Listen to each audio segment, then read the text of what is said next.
opinion, but still, because the PMBOK guide mentions this, I think it's important that you learn. And I think finally the meetings, this is also an important tool in almost all the processes. Moving on, quantitative analysis. What happens here is this combines the total effect of individual risks, and then numerically it analyzes the total uncertainty of the complete overall project. So again, this is also not done at the beginning of the project or end of the project. This is done throughout the process, throughout the project. Again, this is a very time taking process while you're executing it on the project, not while you learn it. This is a very long, lengthy, time consuming, cost consuming process, right? So many of the small projects, they don't actually do it.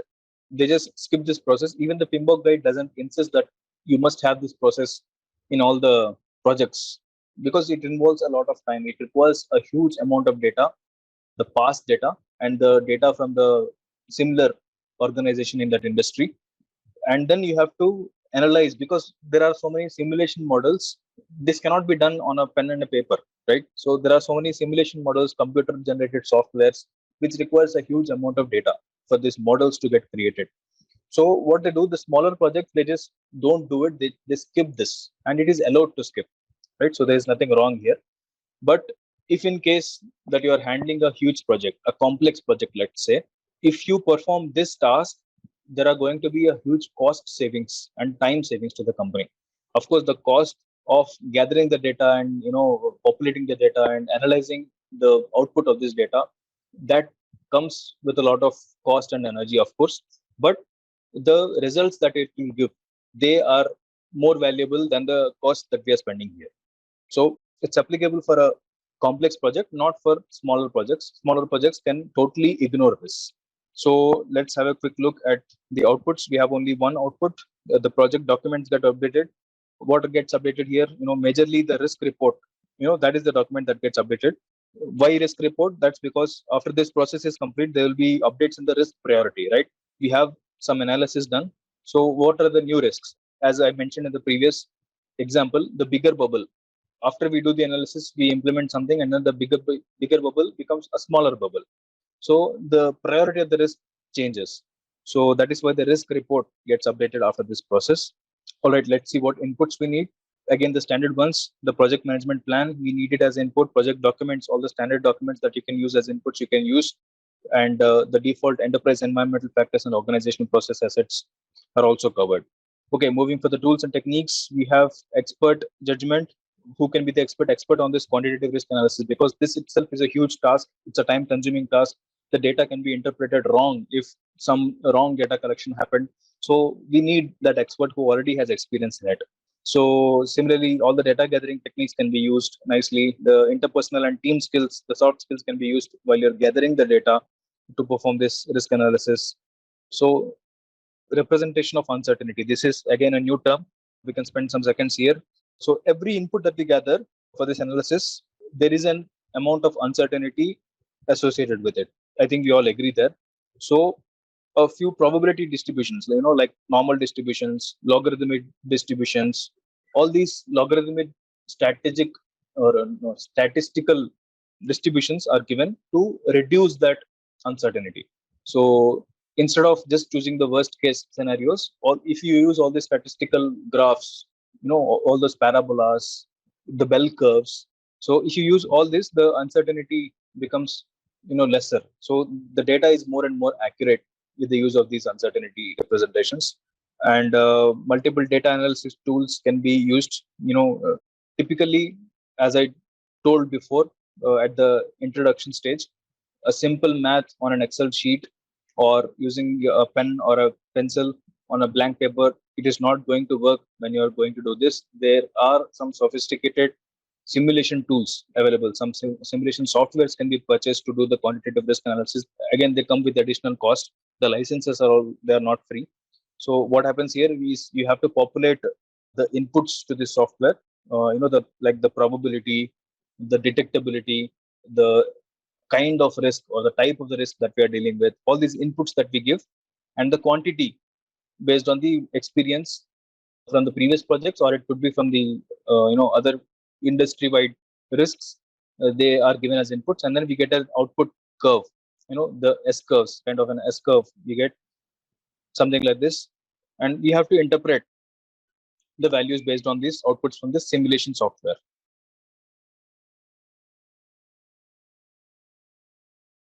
Moving on, planning of the risk responses.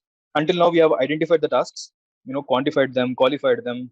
Now, in this process, we can identify the solutions that could address the risks. So we are identifying the responses. Let's have a quick look at the outputs that we need. The project document get updated after we identify the responses or the solutions to it.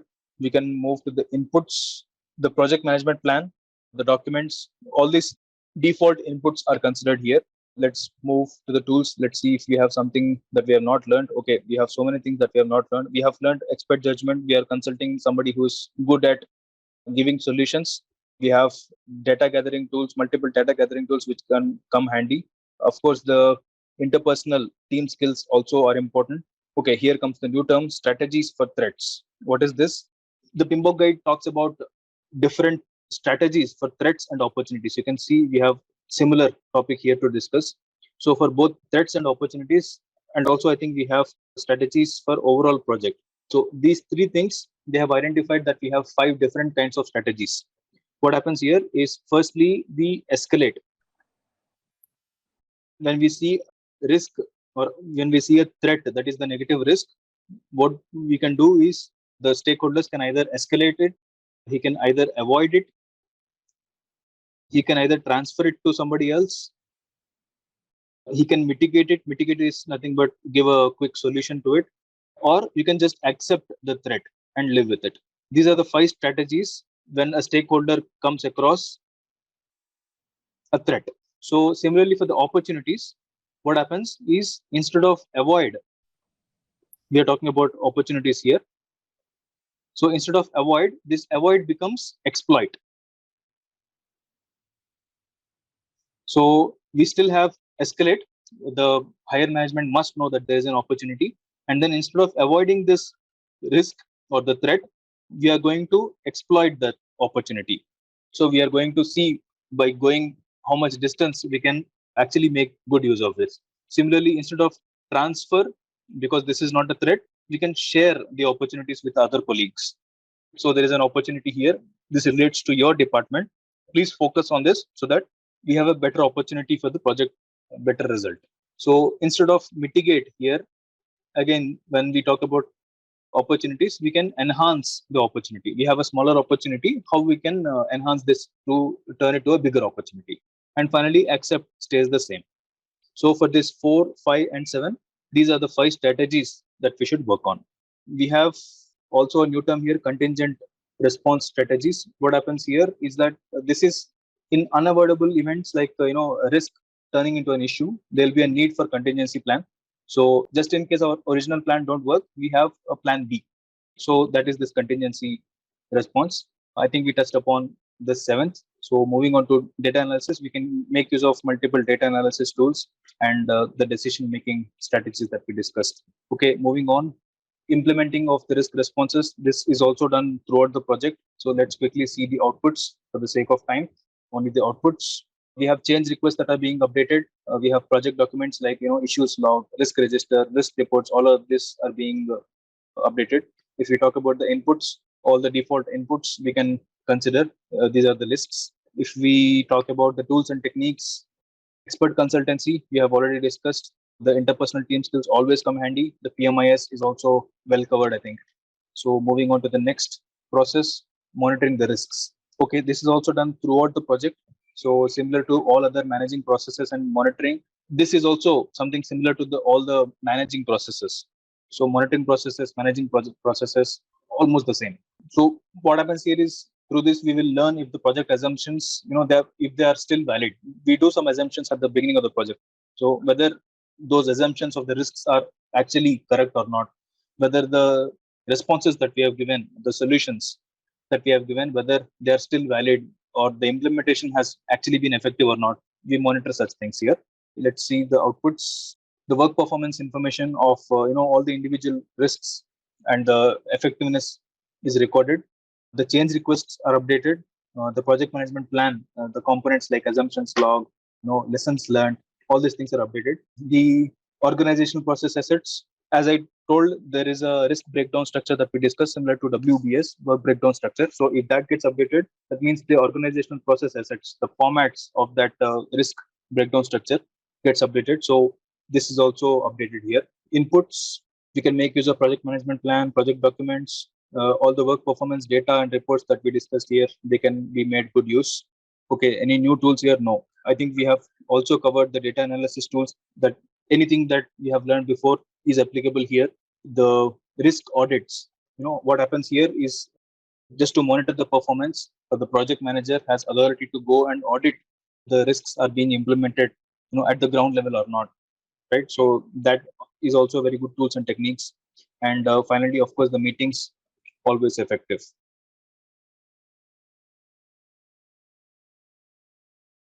Hi and hello everyone.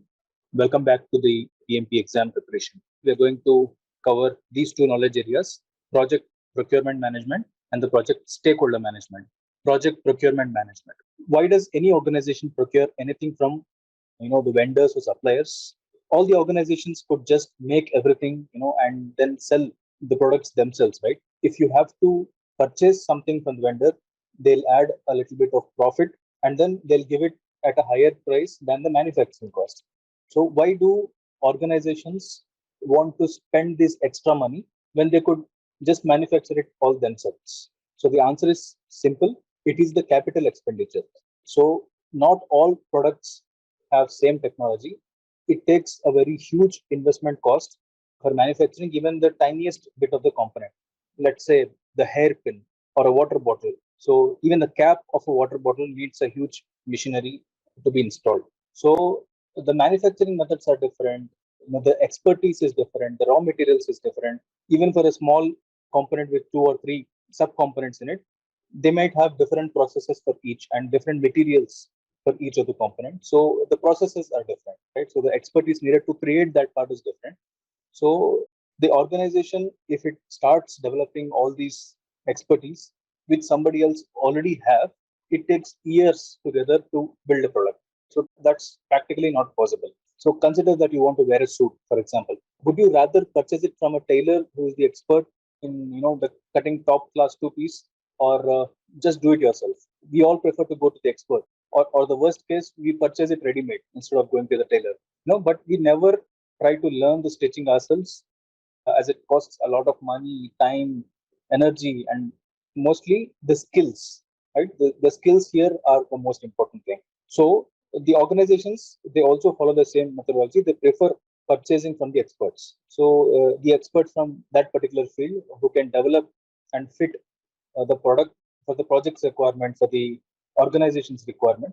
But what happens is the organization shares its standards that the particular product has to be formed in their own methodology, in their own standard. They have to follow certain guidelines. The product has to adhere to some quality standards.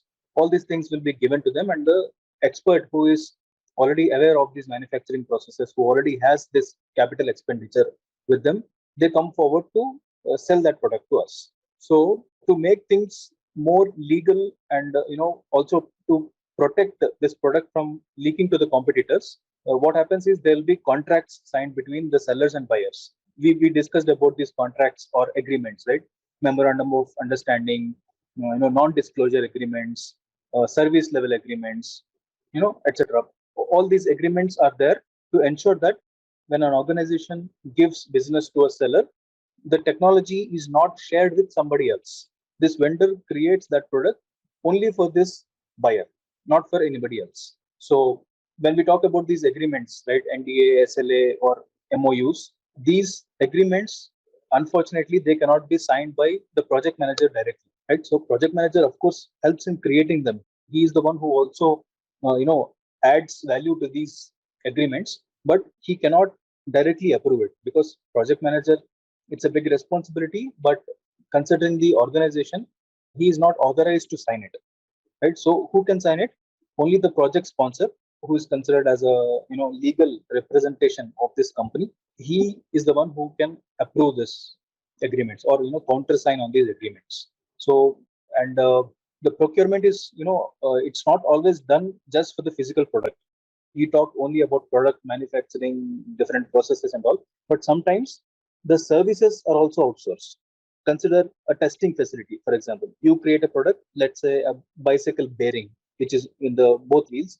So to test the life of this bearing, you'll be needing a huge equipment which runs for a number of days at a particular environment. So instead of just purchasing all this huge equipment that you need for testing, you can just go to the vendors who creates these bearings or who tests these bearings, and he'll give you the result. Okay, this bearing fits your load capacity, or this bearing fits or runs for your life. So based on the application area, the seller of the product is called the contractor, or he's called a supplier, or he's called a vendor, or sometimes even a service provider, because we are taking services from them. So we as a buyer or purchaser can be the owner of the final product. We can use this product as it is without adding any modification to it, or we can also add some value to it, assemble it to something else, paint it, or add your own logo to it, and then sell it to another end user of this product. So it can be anything. So who should do this procurement activity? In small organizations which has very smaller scale projects, this activity is usually done by the project manager himself. But in case of complex projects, a separate purchase team handles these procurement activities. Also, before we move on to the process details, let's also spend a bit about understanding the emerging trends in the procurement. We are understanding the trends in each and every process. So in this procurement process, the advancement in the use of software that has been trending right now. We are all aware of this SAP software, which allows us the creation of purchase orders, right? But in addition to this, all the memorandum of understanding, service level agreements, whatever agreements that I mentioned, they are also being driven by the softwares. So these agreements are pushed in this software, and then they are electronically countersigned by the opposite party. And these softwares are designed to bound to these legal agreements. And secondly, risk management. Earlier, all the defects related to product were, they were directly being held responsible by the supplier. But now the risks which the purchasing organization can handle are being handled by the purchasing organization itself. They're not pushing these concerns towards the supplier. So only the problems that are in control of the supplier or the vendor are being handled by the vendors. And next emerging trend is the use of technology to monitor the vendors. I have not seen this, as famous, but this is also an emerging trend, that it will not be an exaggeration when I say this, that some vendors are even allowing the video monitoring of their processes to their customers. What they do is they install a small webcam in front of the huge machinery where the tests are being run at remote areas, and then the live feed of these testing facilities are being sent live to the customer who's sitting at a very remote end, maybe even a different country, right? So these are also the emerging trends in procurement management. Let's have a quick look at the processes in this knowledge area. We have three processes to learn. First thing is the planning of procurement management. Here we identify the sellers and identify the vendors. Basically, all the procurement decisions are made here, right? So let me quickly make use of the pen. Conducting the procurements. This deals with talking to suppliers, getting their quotations, etc. Controlling the procurements. This is nothing but monitoring and performing monitoring the performance of the whole procurement plan. So let's quickly jump to each one of these processes.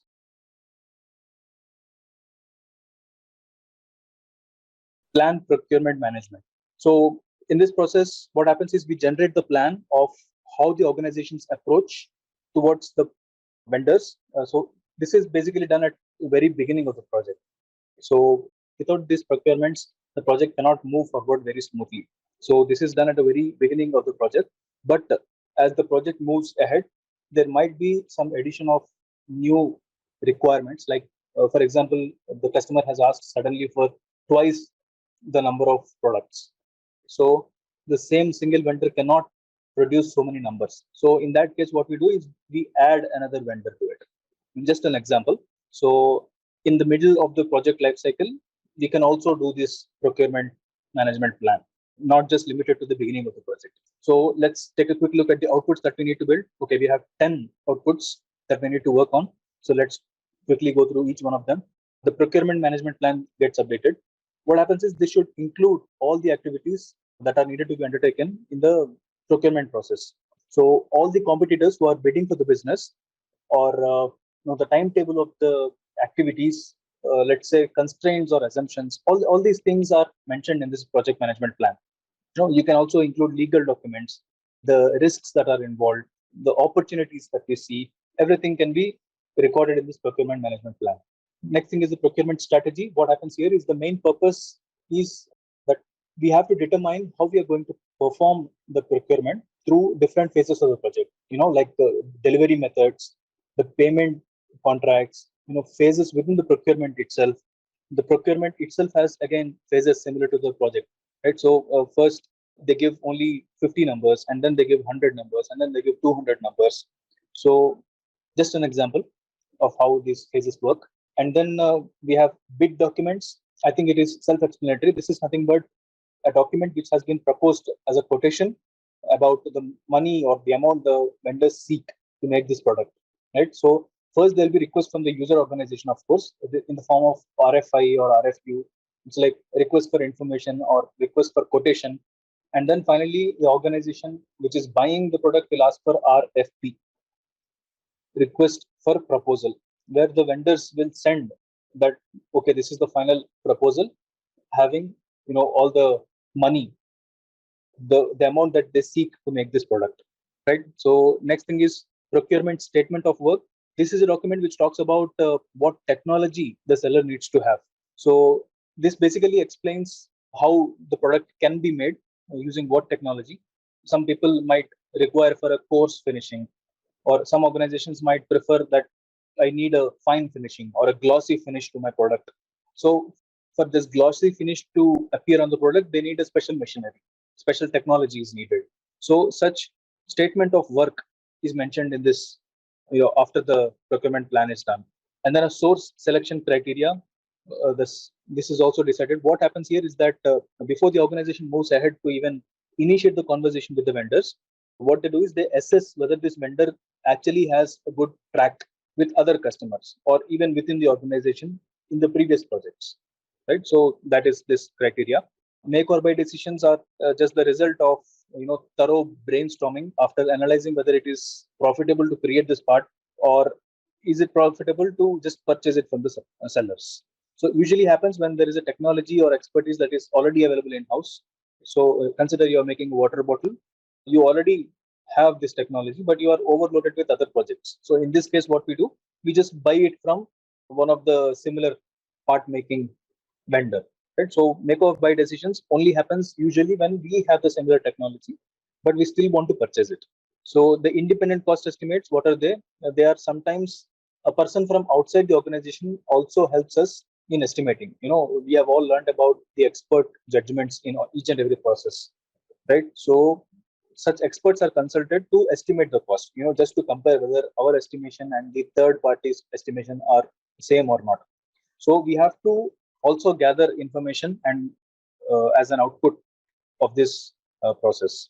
All the change requests, anything that has changed due to the procurement process, that has to be recorded, and all the relevant project documents have to be updated. The organization process assets is also being changed here. Why? This is not so common, right? This is being changed because of the long list of documents that we have just learned. The procurement strategy, the statement of work, the bid documents, all these things that we talked about, they affect, or they are directly considered as the organization process assets. So they have to be updated. Okay, let's have a quick look at the inputs. We have 6 inputs. All of them, as you can see, are quite common. However, let's go quickly one by one. The project charter is used, and it's quite often referred to. The business documents, like the business case, for example, the benefits management plan, they are all referred as inputs. The project management plan and all possible, all relevant components within the project management plan, they can be referred to. All the relevant project documents are referred. You understand the difference between business document and project documents, right? So this is purely related to the strategy, and here we are talking about the project process. So, and of course, the 2 default processes, the enterprise environmental factors and the organizational process assets, are referred to as inputs. Oops. We have tools and techniques. Here, as usual, the expert are consulted. Someone who is expert in the types of contracts or the local regulations, they are usually consulted here. All possible data gathering tools and data analysis tools that we learned before, they can be used as tools and techniques. source selection analysis. I think this is something new, a new term here. So what happens here is that when we get quotations from different vendors, right? The purchase team, what they do is they do an analysis of which supplier offers the best solution to our problem, and which supplier is the cheapest bidder. So such kind of analysis is done. They don't just blindly give away business to anybody. Usually, for each product, at least three vendors are consulted, and out of these three, one best vendor is selected to give business.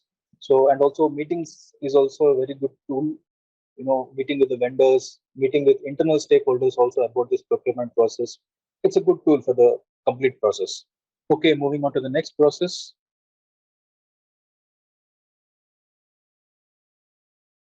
Conducting the procurements.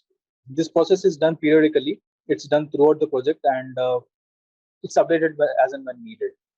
Let's have a look at the outputs. We have 5 outputs to cover the selected sellers. After this activity, there'll be a list of selected sellers who are finalized to provide us, support in creating the part, or to support the service. So the final selected sellers are listed here. Multiple agreements like, the schedules, the milestones, the incentives, or consider the quality acceptance criteria, general terms and conditions. So all of them are gathered as agreements. Change requests, if any, are also updated, and all relevant project management plan and its related components, like procurement management plan, schedule baseline, cost baseline, anything that is related to procurement that is updated here.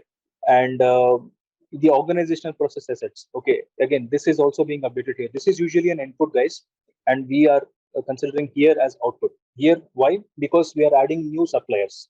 So the organization has a new list of suppliers after this process. So that is an important organizational process asset. So, and sometimes if a existing supplier is deleted, that is also recorded here. So some suppliers we might have bad experience, right? So they are increasing the cost frequently, or they are not adhering to their schedule of producing the parts, or they are giving a lot of quality issues. Such all bad experiences are recorded, lessons learned, and then they are deleted from the list of complete organizational process assets. Let's take a look at the inputs that we need. Okay, we have 6 inputs to cover the project management plan, and its components, of course, are referred to. All the project related documents are referred. Procurement documents. What happens here? Consider the example of bidding documents, or statement of work, cost estimates. All the procurement related documentation that we discussed in the previous process, they are referred here. Seller proposals. What are these seller proposals? They are nothing but the quotations that we receive. Right? I think we also discussed about this in the previous process. So they are referred as inputs here, right? And of course, the default enterprise environmental factors and organization process assets are referred. Let's have a look at the tools and techniques. The experts here, the proposal evaluation, the experts are needed, whether the given proposal is up to the market rate or not. And for negotiation, also some experts are needed. Some financial experts who are very good at negotiation, they are also consulted here. Advertising. This is also a new term. I mean, this term itself is not new to you, but here in this PMBOK guide. So what happens here is to attract the vendors. Usually the organizations have a set of predefined vendors who they usually contact based on the previous project experience. But if in case the technology is disrupting, or it's totally new, in that case the vendors might be limited. Or consider a new organization from a foreign nation has come here, they don't know which is the right vendor. So in this case, the organization give these advertisements in newspaper, in electronic media, in the internet, calling for bidding, right? So that is this advertisement. Bidder conferences, they are nothing but the meetings between buyer and seller. Usually the face-to-face meetings that happen between them. So the marketing people from the buyers, marketing people from sellers, they both come together at the table, and then they discuss the terms. The vendors understand the expectations from the buyers. Yeah, so they are the bidder conferences. Different data analysis tools are handy, and multiple interpersonal team skills can be used to convince the vendors on the costs. I think we are done with this process. We can move ahead to the controlling procurements, which is the next process. So what happens here is this ensures that both buyer and seller, they are performing to meet the project requirements continuously, and then they are monitored here, controlling or monitoring the performances of both buyer and seller. So because this is a monitoring process, this is done not just at one point in time, this is done throughout the project. Let's have a quick look at the targeted outputs. Okay, we have 7 targeted outputs. Let's quickly go one by one. So starting with the closed procurements, this is a formal written notice to all the vendors that the contract is now completed after ensuring all the deliveries, and then we are closing the procurement. Such formal written notice stating the closure of procurement, that is the closed procurements. So all these statements or the notices are gathered after this. When we talk about work performance information, this includes all the quality reports from vendors, the delivery or schedules, whether they are adhered to or not. All such information is there. The procurement documents like approved change requests, for example, or the technical documents from the vendors, all of them are gathered here. Any change request that is generated through the process, they are also updated. The components from the project management plan, which are relevant here, like procurement management plan, the schedule baseline, and the cost baseline, all of them are also updated. The project documents like lessons learned, the risk register, all of them are also updated here. And here also you can see organizational process assets are being updated. After the monitoring, the experience with the vendor, that might change, just like the previous process. So, or if all there are new schedules that are agreed between the vendors and the buyers, they are also updated here. Let's see what inputs that we need. I think they are all quite general here. As let's see quickly, the project management plan, all the relevant components are referred to, all the relevant project documents like risk register, all relevant documents are referred to here. Agreements like non-disclosure agreements, memorandum of understanding, all these agreements are also referred to as considered as inputs. So similarly, all the procurement documents that we discussed in the previous, all the approved change requests are referred to. Work performance data about the quality reports, the delivery schedules, all of them are also taken as inputs. And the default enterprise environmental factors and organizational process assets are also considered as inputs. As you can see, all these are repeated processes, right? So it's no point in repeating the explanation. So I'm running for the sake of time. Okay, tools. Again, the expert who is expert in controlling processes, monitoring processes, they are consulted. The claims administration, I think this is something new. We can spend a bit of time here.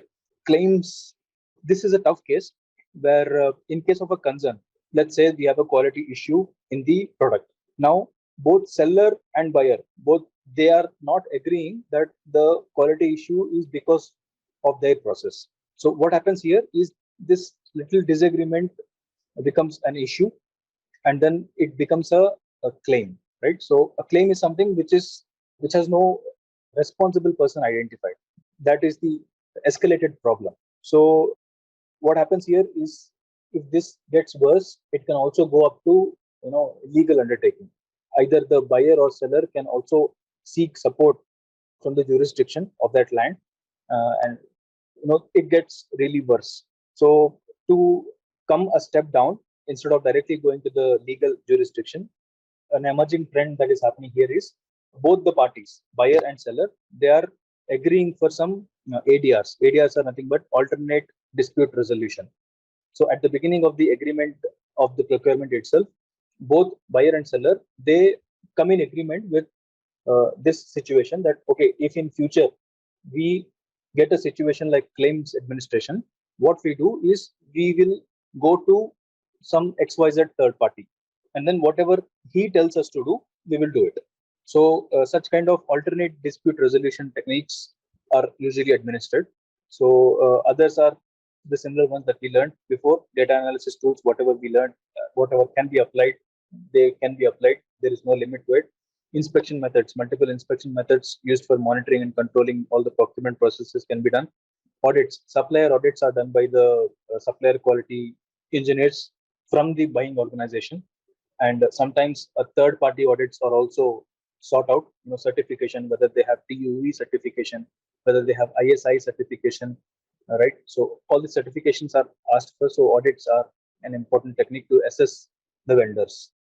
So I think this is the last process. So we have ended that one knowledge area. Let's move to this new knowledge area, project stakeholder management.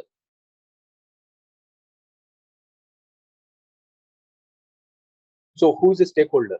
Stakeholder is someone who affects the project or someone who is getting affected by the project.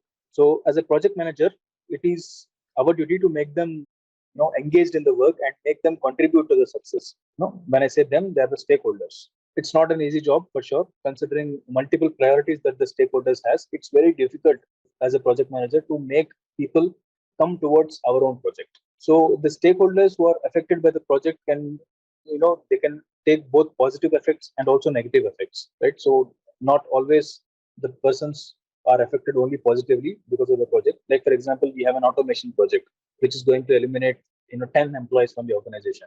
So all those 10 employees are being affected negatively because of this new automation project.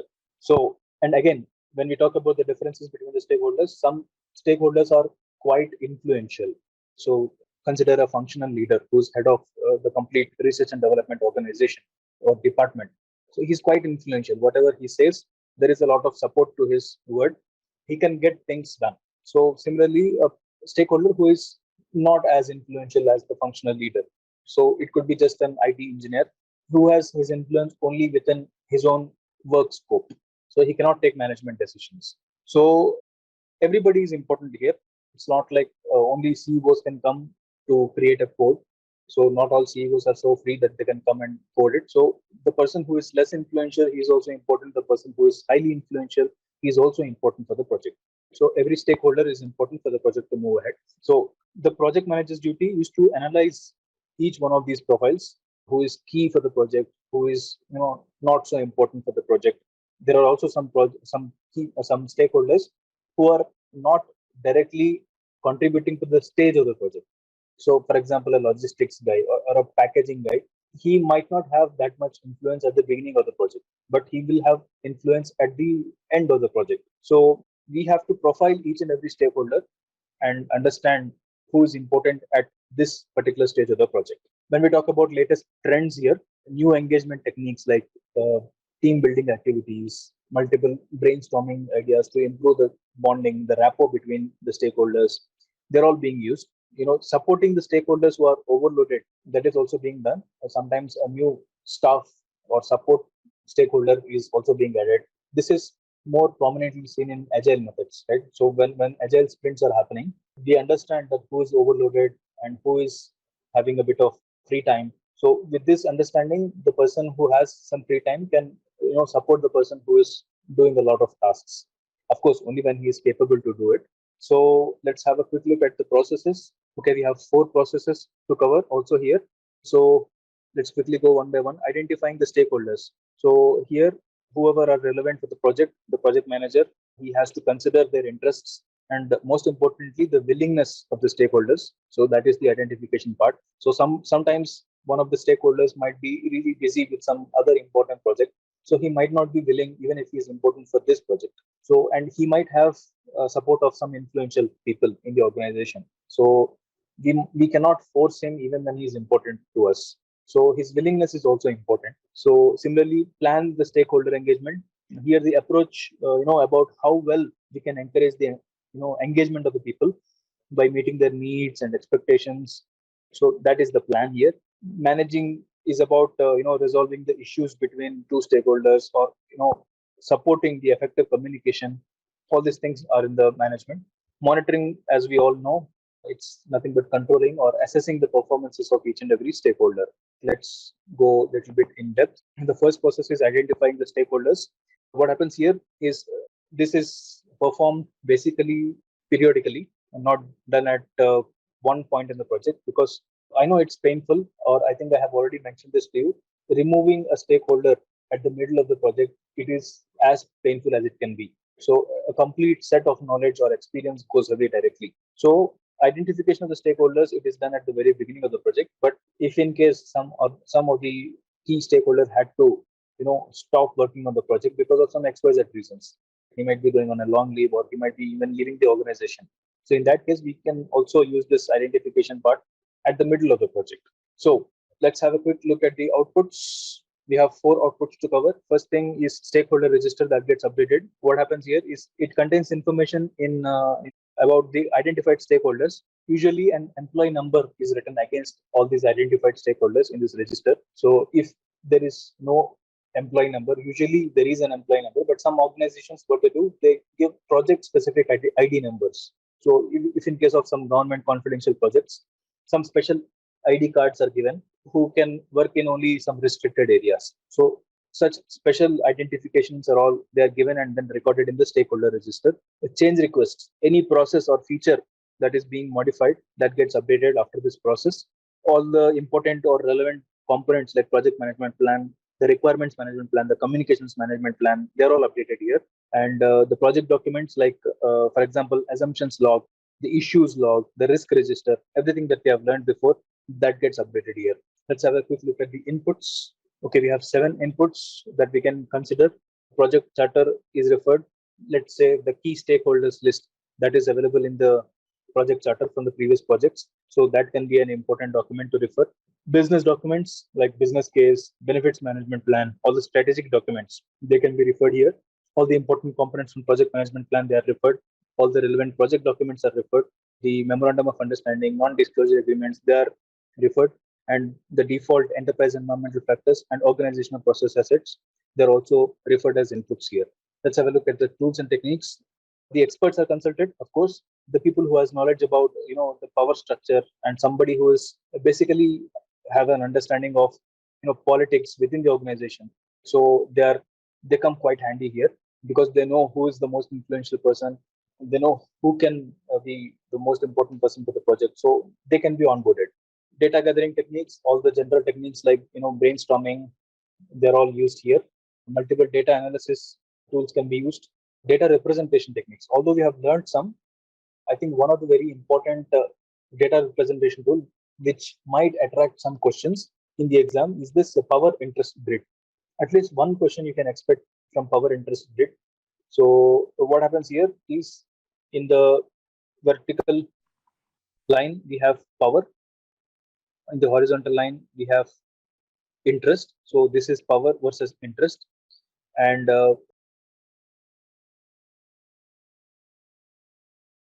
here we have interest, here we have power.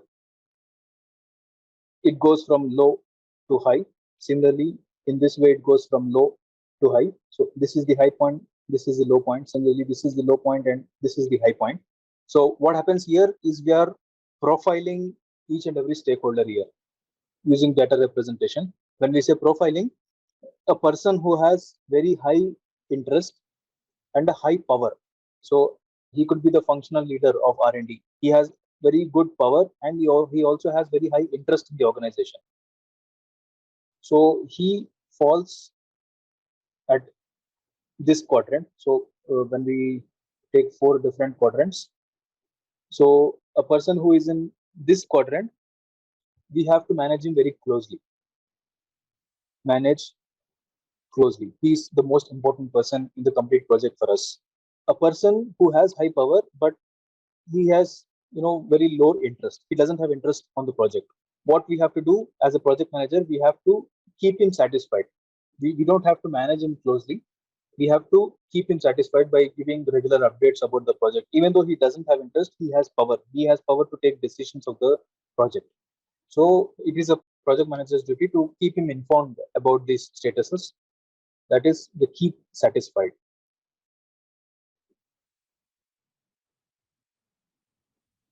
And a person who has very less power, but he has a great interest, like the junior engineers, although they have very less power, they have quite a bit of interest in the project. They want to grow in the organization, they want to contribute, they want to prove themselves. So we always have to, as a project manager, we have to, although they are not involved in the project, it is our duty to keep them informed about the project statuses. If they are involved in the project, of course they know the knowledge of the project by themselves. Even if they are not, it is our duty as a manager to keep them informed.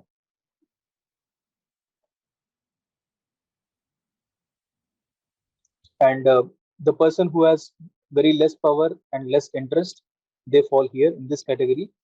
We can almost ignore them, but it is not good to ignore. So we can spend minimum effort here. So the PMBOK guide says we can spend minimum effort on this stakeholder. So this is the power interest grid. At least one question you can definitely expect from this topic, hearing it. And not just this data representation, before we move to the meetings, there are also other representation tools, like the stakeholder cube, for example, the salience model, or the direction of influence. Who is influencing who? A to B, or is it B to A? Right. So if it is the CEO of the organization, we of course know who's influencing who. But let us consider that A and B, both of them are functional heads. So in this case, who can influence who?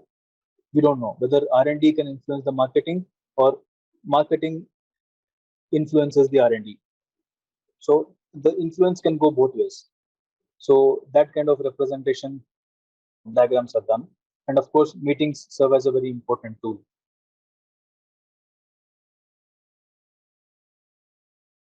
Let's move to the next process, the planning of stakeholder engagement.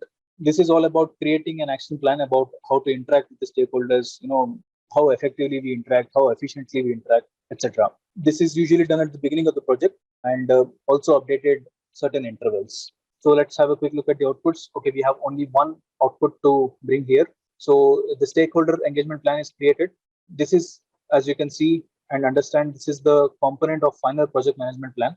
It can be done in many styles. It can be done broadly, it can be done with a lot of details, or it can be done formally, it can be done informally. So basically, it contains all the strategies, all the action plans that the project manager will need to promote the involvement of the stakeholders. So let's see what inputs that we need. I think all of them are quite generic inputs that we have already learned. So let's quickly hover through them. We need project charter as input. We need different components from project management as inputs. We need project documents as input. We need multiple agreements, whatever we have learned, them as inputs. And of course, the default enterprise environmental factors and organizational process assets are taken as inputs. Okay, moving on to the tools and techniques. Again, we have expert judgment, different data gathering techniques we can use, data analysis tools, we can make use whatever we have learned, decision making tools. So everything that you can use, you can be using here. Data representation, I think we have to focus a bit here because the PMBOK guide specifically mentions about a representation tool called mind mapping here. What happens in mind mapping is, again, I make use of the pen. We have stakeholder 1, stakeholder 2, stakeholder 3, stakeholder 4, all of them listed. And then we do an engagement assessment matrix. Because we are talking about the engagement of the stakeholder, we categorize the levels of engagement. What levels of engagement are there? For example, if he is not aware of anything that is happening in the project, that means he is least engaged. On the other hand, if the person is actually leading the project, then he has the maximum engagement. So he's self-driven, he's leading the project ahead. So that is the maximum engagement, and minimum is he's not even aware of what is going on. So there are also some 3 sub steps between this least and the highest. So the first thing could be he's unaware,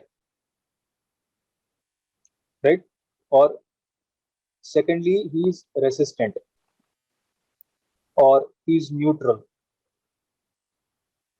I'll make good use of, because of the lack of space, I keep reading out and then I think you can understand it. So we have stakeholder 1, stakeholder 2, stakeholder 3, for example, and then we have 5 stages of engagement. The first stage, second stage, third stage, fourth stage, and fifth stage. In the very first stage, we have unaware. He is not aware of what is going on in the project. The last, we have leading, right? He is maximum engaged. So the stakeholder 1, is he here or is he here? So similarly, what are the steps in between? We have somebody who is resistant, somebody who is neutral about the project, and somebody who is supporting but not leading. Right? So these are the 5 different stages of the engagement level. So what happens here is, in this representation model, if a person is here and he wants to reach at this stage, he has the desire but he's still not aware. So that is the level of engagement that this person needs, right? So How do we identify it? Instead of using these arrows, they are given simple letters like current level and desired level. They use C and D in this decision making matrix. For example, the person 3 who is identified here, he is currently neutral, for example, and then he wants to, his desire is to become supportive. So when we finish such a table, we understand that a person 3 is currently at a neutral stage, and the project manager desires, or the person himself, the stakeholder himself desires, that he will go to a supportive stage after doing this engagement activity. So in addition to this, we have multiple meetings that can also be used as important tools and techniques. So let's move to the new process, manage the stakeholder engagement. This is also basically done throughout the project, not done at any one point of time. This is basically about solving the problems between the two stakeholders. If there is an issue, we give a solution to the problem. Anything that is stopping the stakeholders from being engaged, we have to provide a solution to this. Let's have a look at the outputs that we are expected to give. Change requests. Any change requests that come up during the process, they can be updated. They are to be updated. The components of the project management plan, like communications management plan, stakeholder engagement plan, they are updated here. The project documents like change logs, issue logs, lessons learned, risk register, all of them are updated here. And what inputs we will be needing?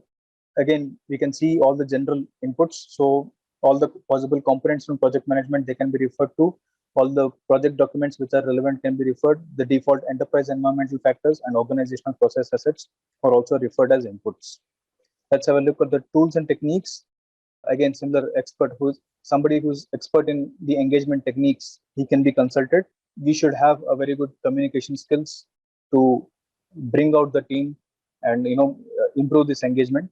Same goes with the interpersonal and team skills. Somebody who can motivate, who is quite successful in engaging the stakeholders. Ground rules. I think we spoke about the ground rules at the very beginning of our lectures. These are nothing but predefined agreements between the team, between the stakeholders. It's like the team charter, right? Team charter, we all understood what that is in the previous process. So this team charter is created, which has basic set of rules that that every stakeholder has to adhere to.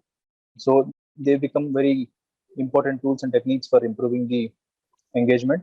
And finally, the meetings, as we keep on discussing. Moving on, monitoring the stakeholders. This process is also done throughout the process project. All those strategies that we have created so far, to boost the engagement, they are assessed here. So the performance of all those processes, we are going to control them or monitor them. Let's have a quick look at the outputs. We have 4 outputs to bring. The first thing is the work performance information. This could include the status of the project, the status of the engagement level matrix that we discussed, whether the engagement level has been improved or not. So that's about it. And the change requests, whatever change that has been done, they have to be updated here. The project management plan and the relevant components get updated. Similarly with the project documents, the issue logs, lessons learned, all the project documents, you can update it after the process. Let's move to the inputs. Again, as you can see, the same set of generic inputs. We can refer to all the components from the project management plan, all the project documents, relevant project documents like risk register, issue log, they can be referred to. The work performance data, anything that is related to the stakeholders, that can be referred to, and the default enterprise environmental factors and organizational process assets are also referred. Moving on to the tools and techniques, we have multiple data analysis tools that we can make use of. If you recollect, we have alternate analysis. We have 2-3 options, and then we select one of the alternatives. That is the alternative analysis that can be used here. Root cause analysis can be used. So such data analysis tools and techniques we can use. The decision making, like different analysis, like voting, for example. We can make use of voting for some decision for us to arrive. Multi-criteria decisions are also taken. Like we have different criteria, what solutions we have. Right? So such techniques can be used here. Different data representation, we have learned so many of them through the course. So that all of them can be put to use here. Different communication skills, like giving frequent feedback, the presentation skills about the project statuses or the proposals that you're giving to develop the project or develop the product. All of them come quite handy. The interpersonal and team skills, we keep on talking about this, how important it is in this complete knowledge area. So active listening, leadership, networking, all these skills, they are quite handy here. And of course, the meeting. All right.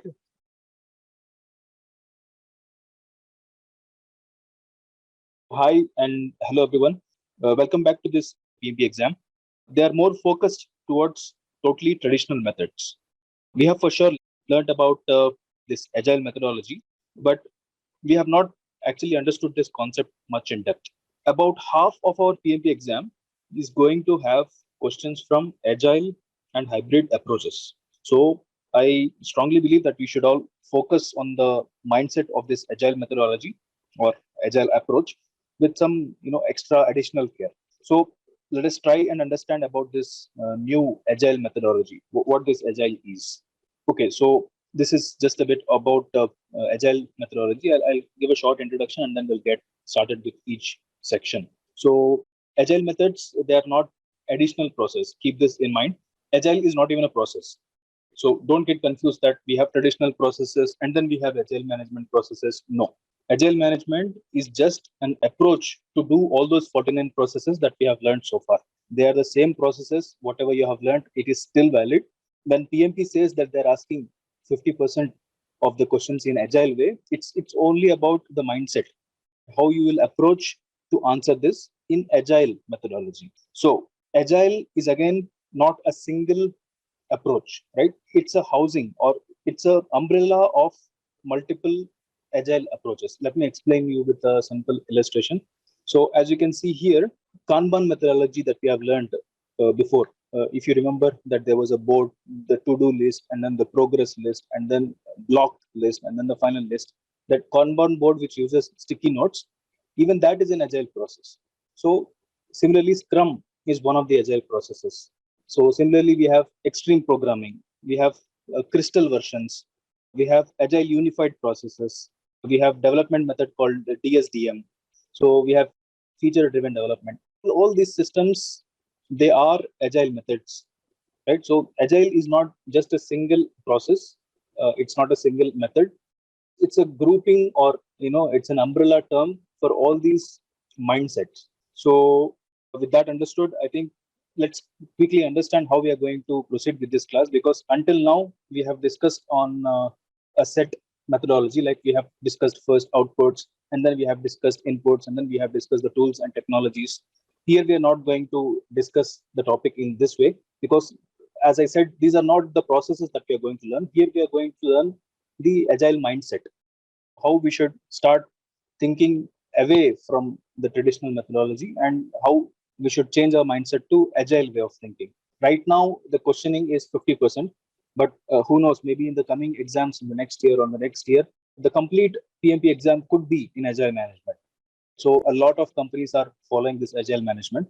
And before we move on, let me give you a brief about the history of this agile management. Agile management was started focusing the IT sector, all the software developers, the project management within the IT sector. That was the first target for agile management. But now it is slowly being accepted by a lot of other industries, right? So manufacturing, production, automobile, all of these industries, they are accepting agile management because the thinking or the approach is quite flexible.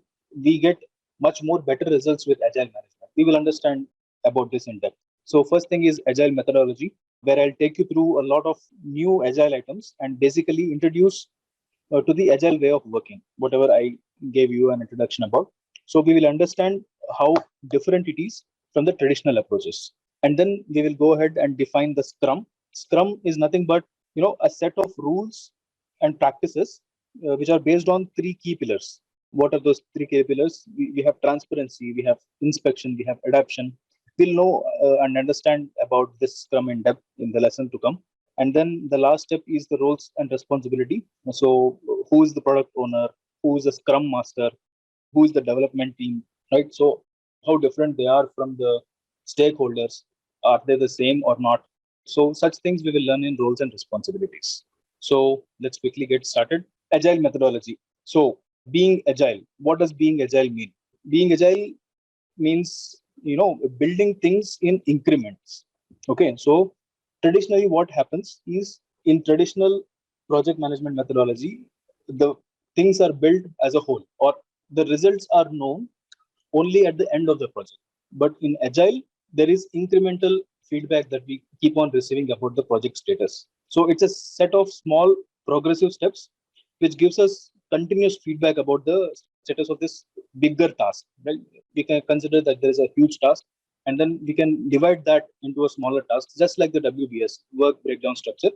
So these smaller tasks, as we keep on finishing them, they keep on adding the progress of the complete project. So what happens in the traditional waterfall methodology approach is that the end customer, or even for that matter, the stakeholder who is working on the project, they are always in the dark, right? They don't know about the end result. What is going to happen at the end of the project? Whether my project is going to succeed, whether is it going to fail, is it going to ask for any changes in my project?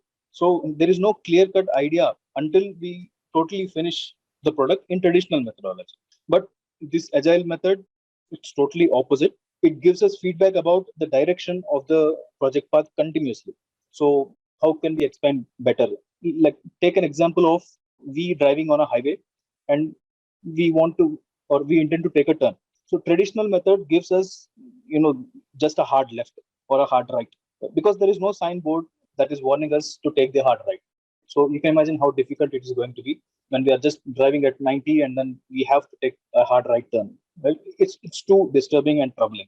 But the agile method is like having all those road signs, having the smoother curve to the right or to the left. So the gliding smoothly, having the road banking. So anything that makes our process smoother, and anything which continuously gives us feedback, like those signboards, like there is a curve ahead.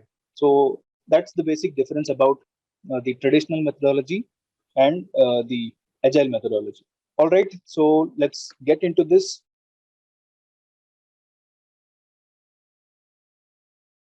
Introduction. I think we have already been introduced. So waterfall versus agile. So what happens here?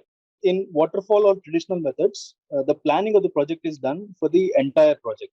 Here we are understanding the differences between waterfall and the agile.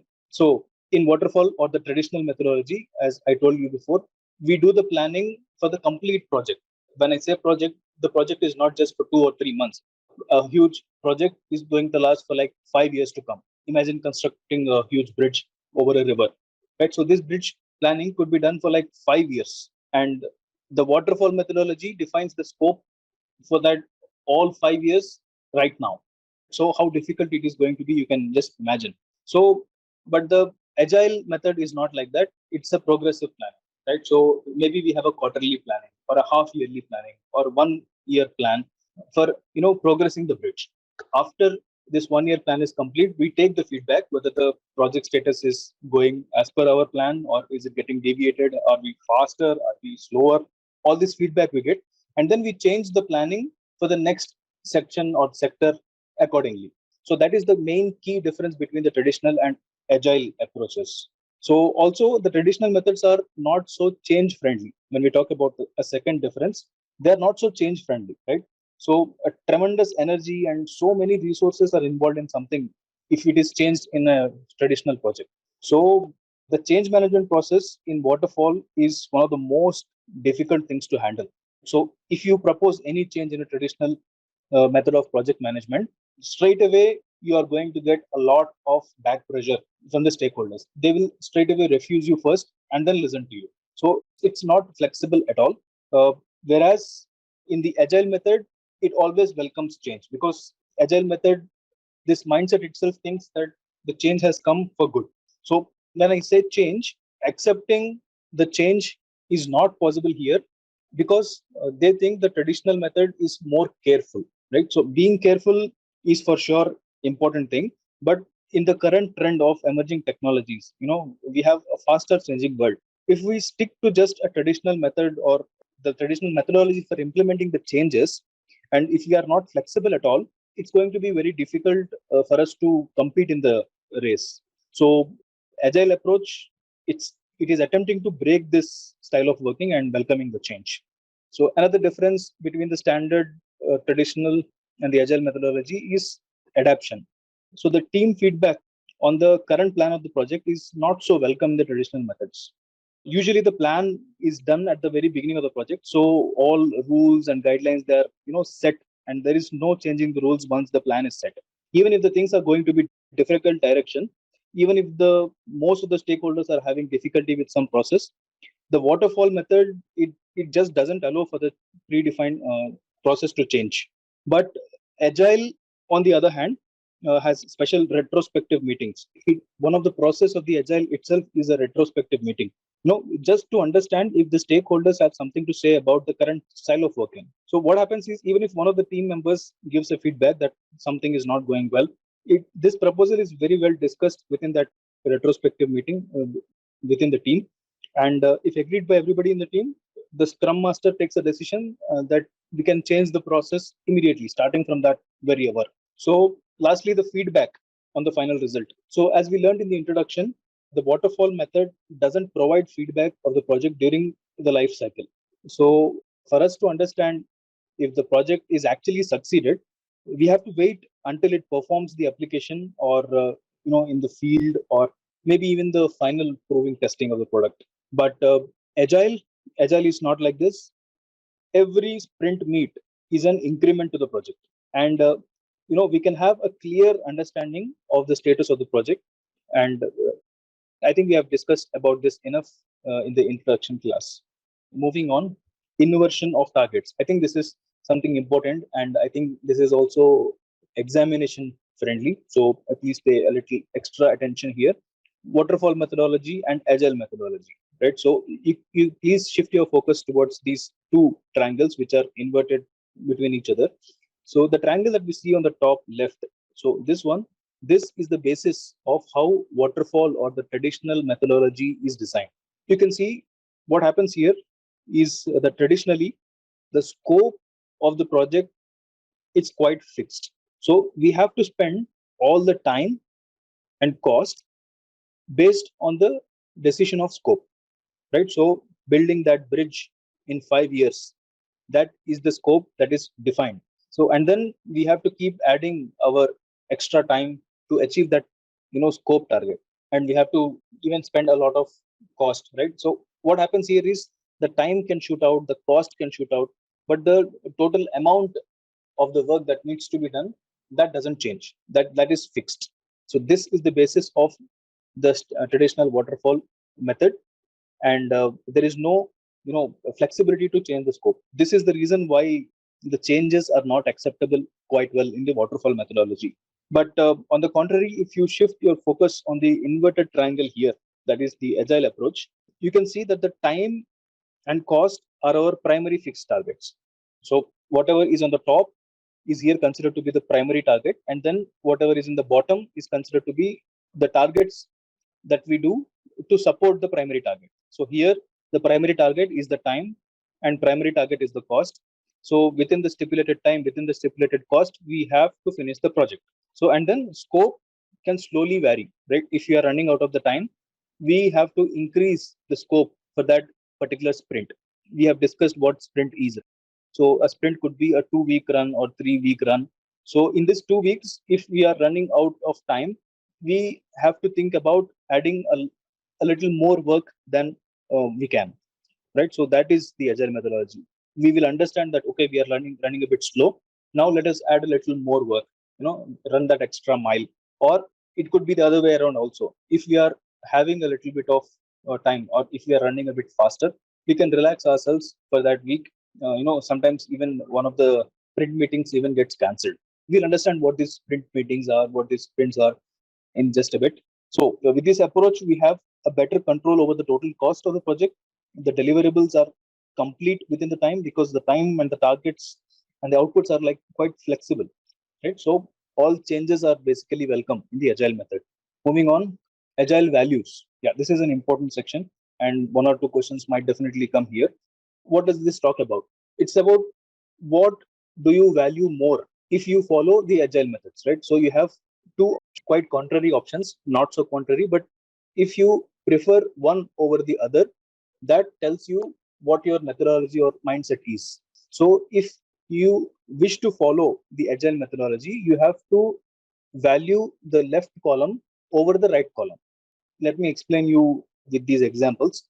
So individuals and interactions over the process and tools, right? So that is a mindset.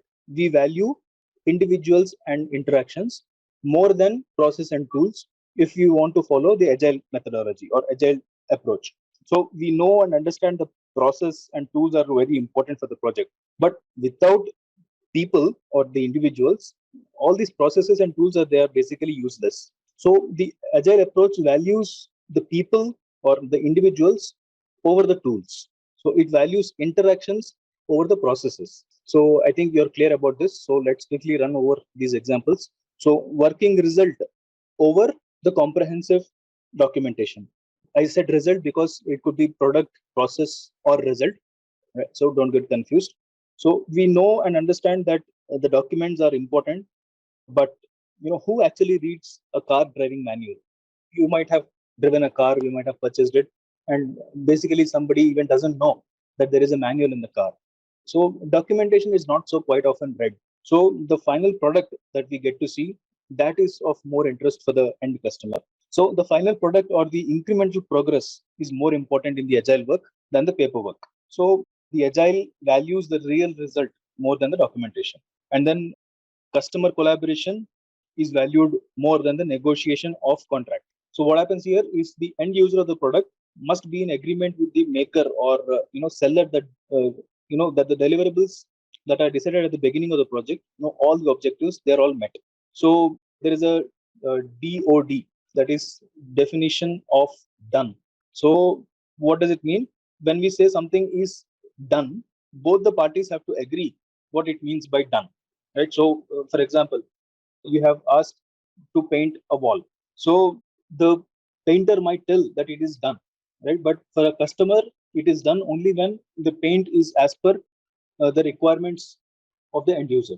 So the agile approach focuses, a lot on the values, all these values that we see. Okay, I think we still have one more value to focus on.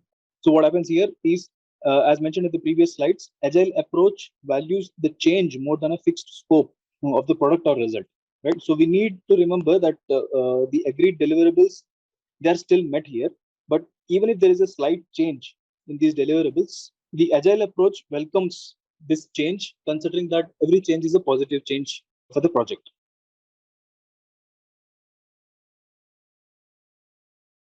Moving on, the 12 guiding principles. So I'm not going to read out each and every one of these 12 guiding principles. The source of these guiding principles is actually recorded here, agilemanifesto.org. So all these principles are important for a project manager who wants to follow the agile principles. You can please visit this website, the agilemanifesto.org. This was developed, as I said, back in 2001 as an introduction to the agile for the IT industry, basically. So this mentions clearly what 12 guiding principles are, along with the 4 values that we have learned before. We have learned the 4 agile values in the previous slide. So this website talks about those 4 values and these 12 guiding principles for us to develop this agile approach. So all these processes or the guiding principles, they are very easy. They are quite self-explanatory. I strongly recommend you all to go through this very simple website.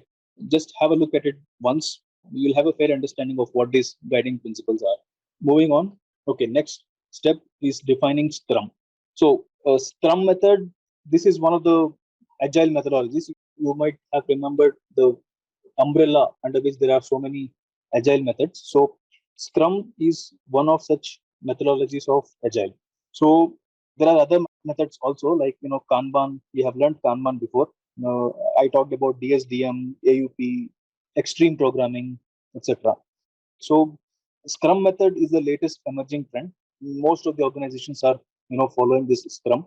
The XP or the extreme programming is also one of the fastly being accepted methodology. But if in case if the time permits in this complete series, we will dedicate some time also for this. Or it's not important for the PMP exam right now. It's an additional subject. So we'll focus on Scrum methodology for the sake of examination. So let's go ahead and define the Scrum. So basically, Scrum is nothing but a set of practices and guidelines. So the rules about how we play the game of this agile management. So This is majorly based on the three key qualities. First thing is transparency, and second key pillar is the inspection, and third is the adaptation. Let's understand what these terms are. So the Scrum, it has to be as transparent as possible. What do we mean by transparency? We mean that everything that is going on within the project, when I say everything, it is the status of the project, the progress of the project, the latest approvals of the project, or what are the next steps that are going to come. So everybody in the team might not be aware of the complete project life cycle, right? What are the decisions that are going on in the middle of the project? There might be a customer meeting which talks about some changes, some key changes, which might affect the work of some important key stakeholder. So all this important information that is important about the project, we will have much better clarity through this Scrum methodology. So it must be very clearly visible, or at least have a communication plan that, okay, I'm going to communicate about these statuses in the next sprint to come, right? So some communication plan has to be in place. So that is a key pillar of this total Scrum methodology.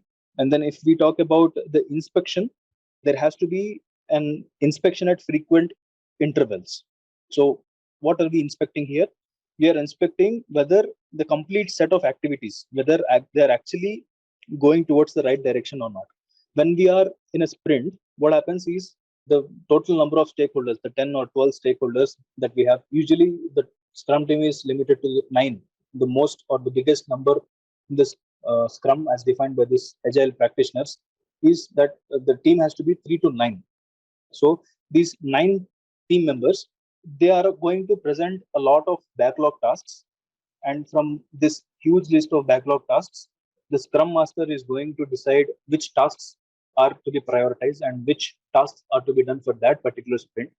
So we have to inspect whether these tasks are actually contributing towards the progress of the project, or are we just running in circles over and over. And then he also should inspect whether the tasks are actually being executed, or are the stakeholders just closing the tasks just for the sake of closing. So that kind of inspection is important here.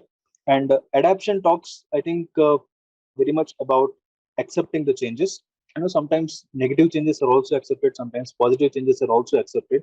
When we say negative changes, let's say one of the requirements is dropped out.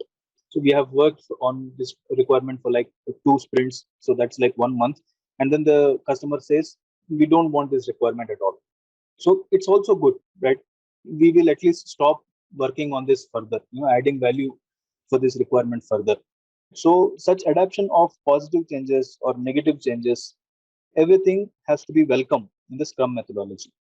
So I think this is the whole idea of what a Scrum is. Let's move on to the next slide. Activities.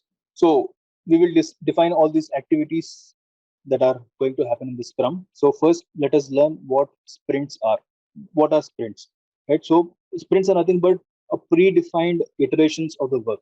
So I think you all remember this rolling wave from one of the lessons. So this talks about agile very much. So this is the actual sprint. What happens here is after this is a sprint cycle, and then there'll be a second sprint, third sprint, fourth sprint, and this little arrow talks about the daily Scrum meetings. Like we will understand what these Scrum meetings are in just a bit. So we have already touched upon this, and I think sprint is usually 2 to 4 week cycle of all the activities that are related to the project. So at the start of the project, we have a big list of to-do items, and we target to close these items at the end of the sprint. As I said, if there are 9 stakeholders or 9 key team members who bring their tasks, let's say 9, and each person brings out 3 tasks. So we have for one sprint 27 tasks to be finished. So after the end of this 2 week sprint, all the 27 are targeted to be closed, and if not, whatever 2 3 tasks that are left, they will be added to the next sprint to come. So second thing is planning of a sprint. First, a backlog of all the activities is created. How is this backlog created? First, we have a product backlog. Backlog is nothing but a total list of tasks which are not prioritized, right? So we just write down or list down all the tasks that are related or targets to achieve in a product. When we talk about the example of a product or a process or a result, first we list down all the targets that we have to achieve in that particular product. So from this product backlog, a project backlog is formed. So each of the product backlog might have another further list of project backlogs. So such all that list of activities with identified roles and responsibilities is listed down before. Usually, for creating this backlog, you have to be great visionary, right? So there are multiple components in a complex project. Like for example, consider a bicycle, right? So a bicycle itself might have 100 parts. So all these 100 parts might have unique product requirements or product backlogs, and from these each of the product backlog, we will have thousands of project backlogs. Right? So all this cannot be listed by one single person. So the development team members themselves, they contribute to this backlog, right? So all the 9 key stakeholders that were identified, they will list down that okay, for me to finish my project or my product, I need to finish these tasks. So such a list is formed, and then the backlog is created.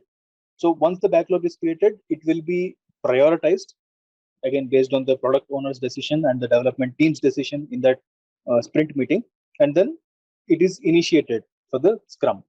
Hence the sprint is set to be started. If in case consider one of the tasks is like very huge, creation of one of the, let's say, mechanical or a gear cycle, the gear development in that cycle, it's a huge task and it cannot be finished in this 4 week sprint or 2 week sprint. So what happens is they will further break down these tasks again based on that WBS methodology, and these subtasks are added to these sprints.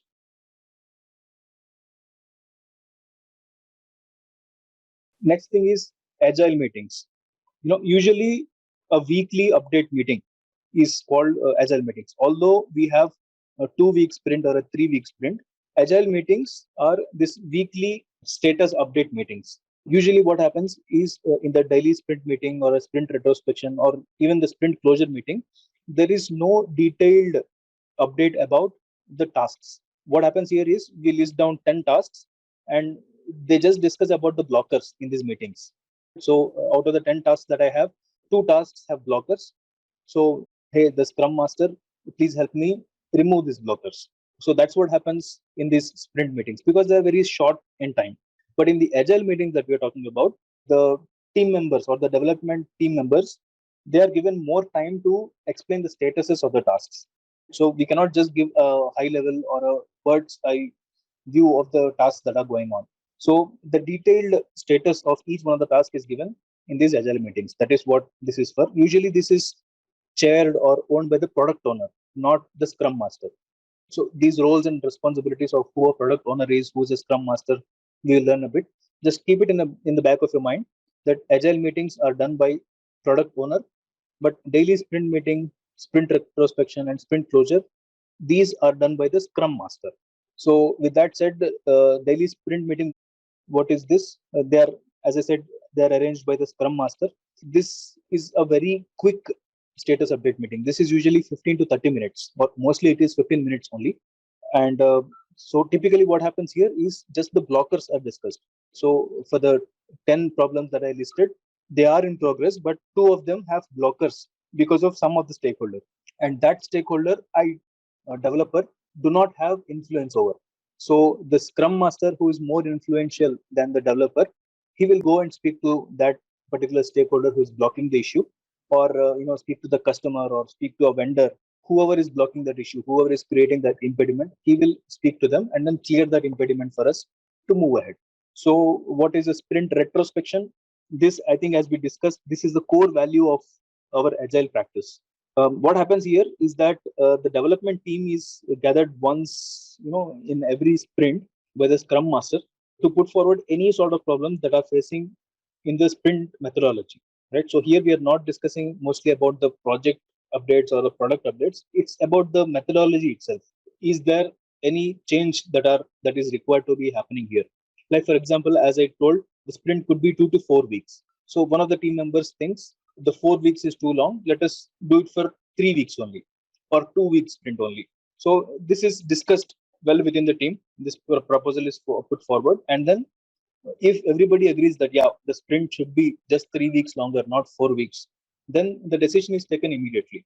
Or another example could be the frequency of the daily sprint meeting also.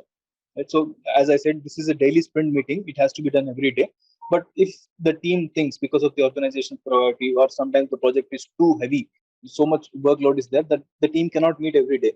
So they will again accordingly decide that okay, we will meet 3 times in a week instead of 5 times. So all this retrospection is done, and there all the changes are welcome. And if everybody in the team agrees, then the same is implemented here. What is a sprint closure meeting? The last one, as the name suggests, after the agreed time slots of the sprint, the Scrum Master calls for a closure meeting.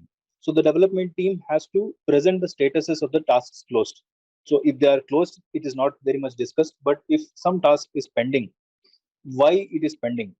So for the closed tasks also, if there is something new lessons learned, that lessons learned is shared with the team.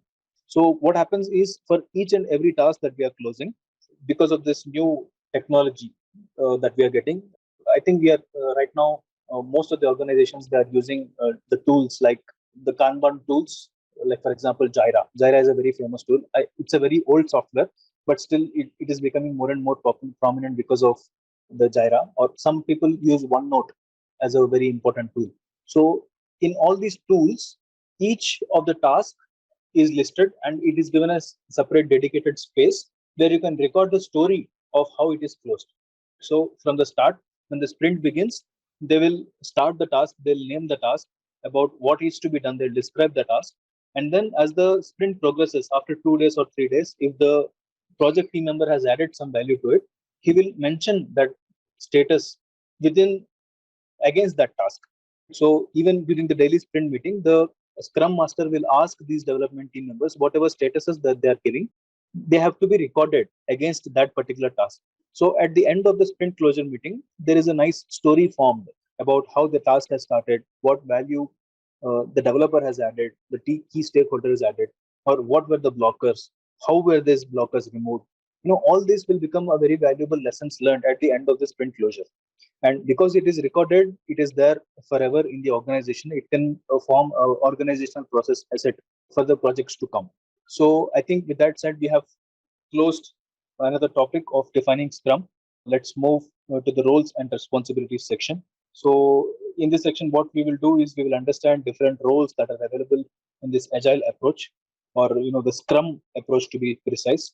There are so many agile approaches. So as we are discussing about Scrum, we will only talk about this Scrum methodology here.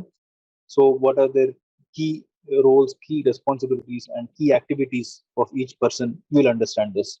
So as you can see here, there are majorly 4 types of roles and some additional roles also we will discuss. So the product owner, somebody who is an expert of the technology, so who can talk to the customers of this product. So basically, he's the architect of this complete technology. So Scrum Master is us. When I say us, it is the project manager. So our main target will be, to engage with the people in this new project, and get things moving. Right. So that is the main job of a project manager. We have to get things moving. And development team is the stakeholders or the team members who are directly working for the project. And the managing team are the people who has this approving authority, right? So they are the top bosses, the functional leaders. So they are the higher management who assume these leadership roles and who can actually approve something, right? They have the authority or power to stop something or give additional approvals for something. So they are this managing team. And other roles are like the customer, for example. The customer also plays an important role in the total Scrum methodology. And there are some other non-contributing stakeholders also, right, who are directly not contributing to the project, but they are acting as a support for the project. Like for example, consultants. We will consult them. They are not directly related to the team, but they still contribute to the project, right? So such roles. So let's have a quick look at each one of them. The product owner. So product ownership is a actually multi-faced job. So firstly, the product owner should be aware of the technology, because everyone in the development team are going to look up to this product owner if in case they have some issue. So he's like the big boss, or not actually the boss. He is the one who is master of all the subcomponents. The jack of all trades, who at least knows the functionality of each and every subcomponent. So he is aware of the technology that is going on in the product or the organization. So it goes without saying that he has to have a sound knowledge on all the subcomponents. If he doesn't, then he's not the right product owner. So we have to rethink about who the product owner should be. So she or he is like the key person in the project who has experience doing a lot of projects within that organization, who knows the way in and way out from this organization. So, and he knows a lot of people within the organization, and also might be knowing a lot of people within the customer organization because he has experience working with those customers before. So also the product owner connects daily with the customers, not daily, at least frequently. Whenever we say there is a sprint, he interacts with the customers quite frequently to keep on updating the statuses of the project. So one more responsibility of the product owner is the task list. He provides the backlog tasks to the team. Backlog actually starts from the product, as we have discussed before, and the product backlogs are then converted to the project backlogs. This activity is actually done by the product owner's supervision. So the priority of the tasks is also set totally by the discretion of product owner. So if the team brings out the list of 10 or 15 tasks to be done, he is the one who decides which is the topmost priority, right? Of course, the team members can propose that, okay, I want to do second task before the first one. So if he can convince the product owner, he will just approve it.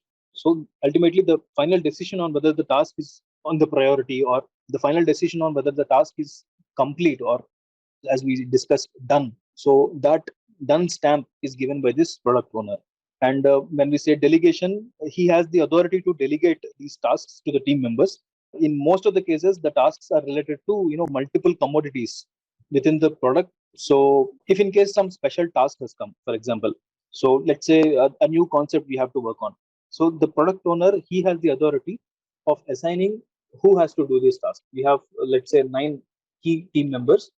Out of these 9 key team members, although the responsibilities are defined, product owner can decide out of these 9 key team members who can take up this task, right? So he has the power of delegation.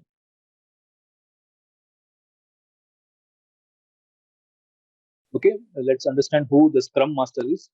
So typically, the project managers assume this responsibility. The Scrum Master has to be, well versed with the agile methods, the Scrum approach, etc.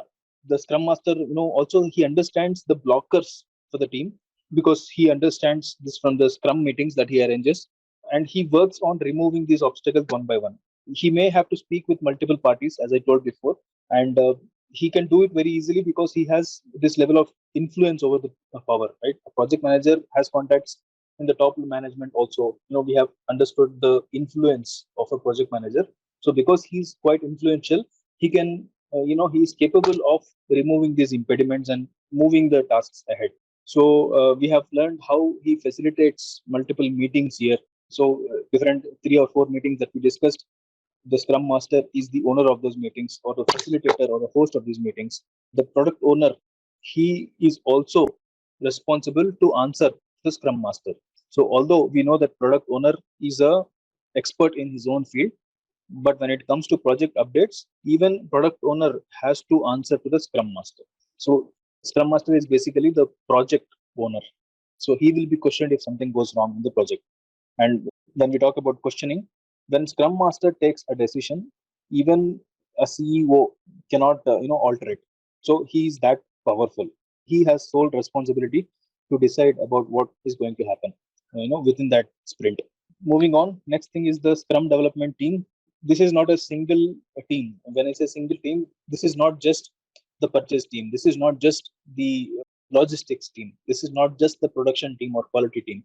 It's a cross-functional team, right? So everybody from multiple functions, they come together, they join hands together to form this development team in the Scrum.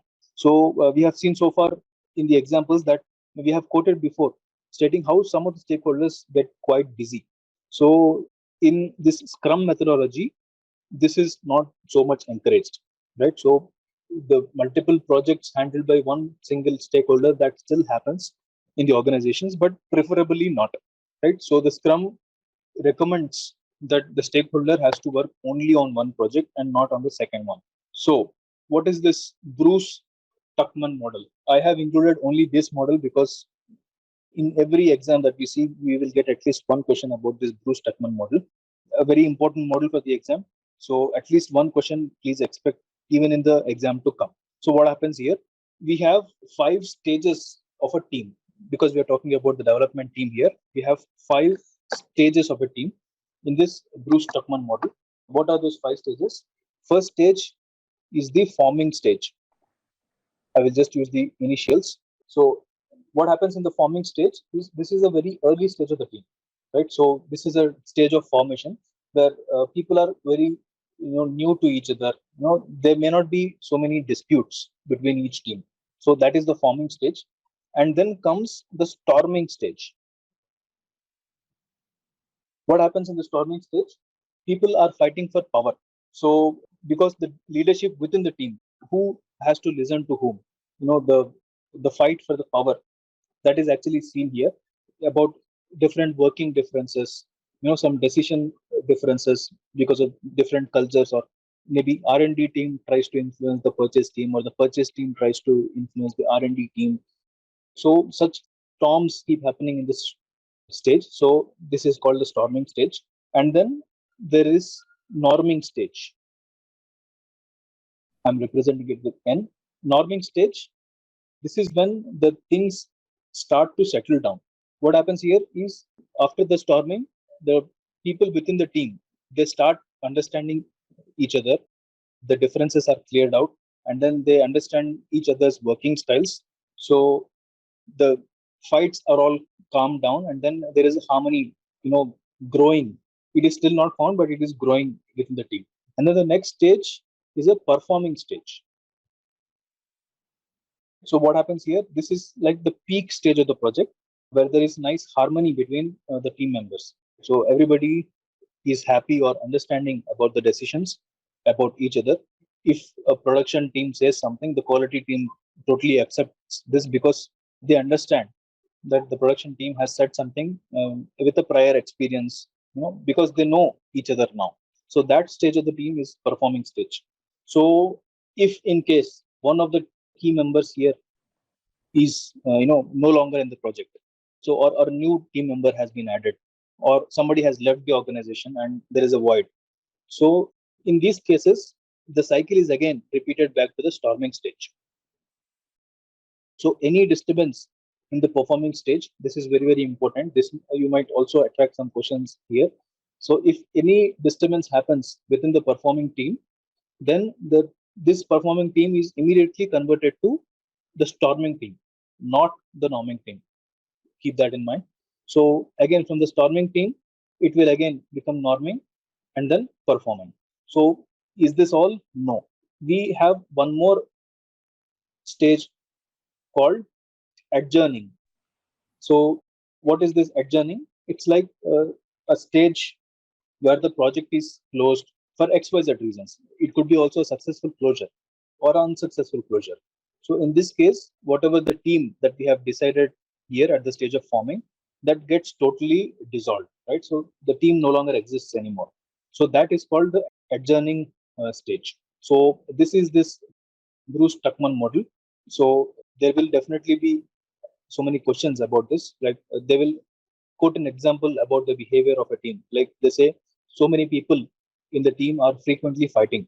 What stage of the team is this? So we all understand that it is the storming stage of the team. So similarly, a question might come that everybody is in great harmony. What is the stage of this team? So that is a performing team.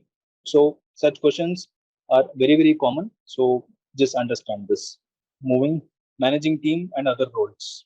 We have discussed about who the higher management is. So she is somebody who has authority over the decisions. So a manager who can approve the project or who can stop the project sponsor, they are all within this managing team. They are basically the approving authority. Even the scrum master and the product owner, they are answerable to this managing team. They are not directly contributing to the scrum. Of course, they are out of this scrum sprint, but they have interest in the project because they are investing a lot of money in this. So the product owner and the scrum master, they report to the managing team. When we talk about other roles, they could be the other stakeholders who are not directly contributing. As I quoted a few examples here, they could be consultants. So consultants who are helping out the scrums in understanding different processes, the legal requirements, the technical requirements, the standards, the guidelines, the legal guidelines that are necessary. Those stakeholders are also there in the other roles who support the scrum in one way. And secondly, the customers is included in the other roles, because whatever the sprints that we are achieving here, by the product owner and the scrum master, multiple meetings that are going to happen today, there is going to be frequent meetings with the customers. Earlier in the waterfall methodology, this was not the case, right? So when an agile meeting is going on, or the agile approach is being followed by an organization, the customer is aware that my supplier is following this agile methodology, and I am allowed to ask them these questions, right? So that is the reason why customers are also preferring for this agile methodology. So the customer is in one way also involved in the agile methodology or the scrum method. And I think it is not written on the board here, but other roles, we could also include the virtual stakeholders, the stakeholders who are not physically present in that location, but they are remotely located. So the consultants could be remotely located. Even the team members can be remotely located.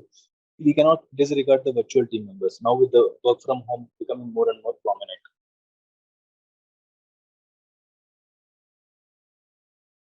We will continue this agile approach, covering a little more topics. So let's have a look at what we have to learn today. So today's lecture is going to cover these three topics, the agile management together. So in this agile management, we will learn first about the agile stakeholder engagement. We have learned stakeholder management and stakeholder engagement in the PMBOK Guide 6th edition processes before, but that was totally focusing mostly on the traditional practices. So here we will learn in agile way how the same stakeholder engagement can be managed with a different mindset or a different approach. So we will learn new terms like agile charter. In the traditional way, we had project charter, if you remember. So here we will have agile charter to cover. So, and in addition to that, some agile methods to keep people engaged, like how we can engage the people. And a little bit also we will touch about conflict management in this area. The first area, agile stakeholder engagement. This will be our biggest topic for the day. And then we will cover with the planning part. In agile planning, what we will learn is some techniques, like time boxing technique, estimation, such things we will get to learn in the planning section. And the lastly, we will cover or conclude today's session with the problem solving section. So in this section, we will first understand what different types of problems are there, the risks when they are converted to issues, right? So what costs do we have to take care of, how to provide the solutions to these problems. All these things we will learn in the problem solving. All right. So without much delay, shall we move ahead? Agile stakeholder engagement. We have learned the details about stakeholder engagement and the stakeholder management processes, as I told you before. In this section, we will learn, the focus will be not to learn all those processes or the associated ITTOs again, but we will be focusing our approach to this stakeholder engagement. So instead of repeating the same processes, the techniques, outputs, inputs, tools and techniques that we need, if we just repeat the same thing, it's no fun, right? And we need not to. Here, what is expected of us in the PMP exam is whether we are able to answer these questions in this agile approach, agile methodology, or agile way of thinking or not, right? That is what we will be tested at. We were told that we will be having 50% of the questionnaire in the agile way. So what does that mean? The same question, of course, they'll not ask the same question, but if PMP wants if PMI wants, the same question can be asked in both ways. What will you do in a traditional way? What will you do in an agile way? So in this section, let us go a little bit deeper and understand how we can answer a particular type of question in an agile way. So when we do the same thing in the agile way, the traditional soul of this topic is still going to stay the same, right? So all the processes that we have learned, that is not obsolete. Don't worry about it. the processes still are valid, but the way we think, our mindset is going to be agile way. So, like for example, the change is not so welcome in the traditional way. So in the agile way, we always welcome the change.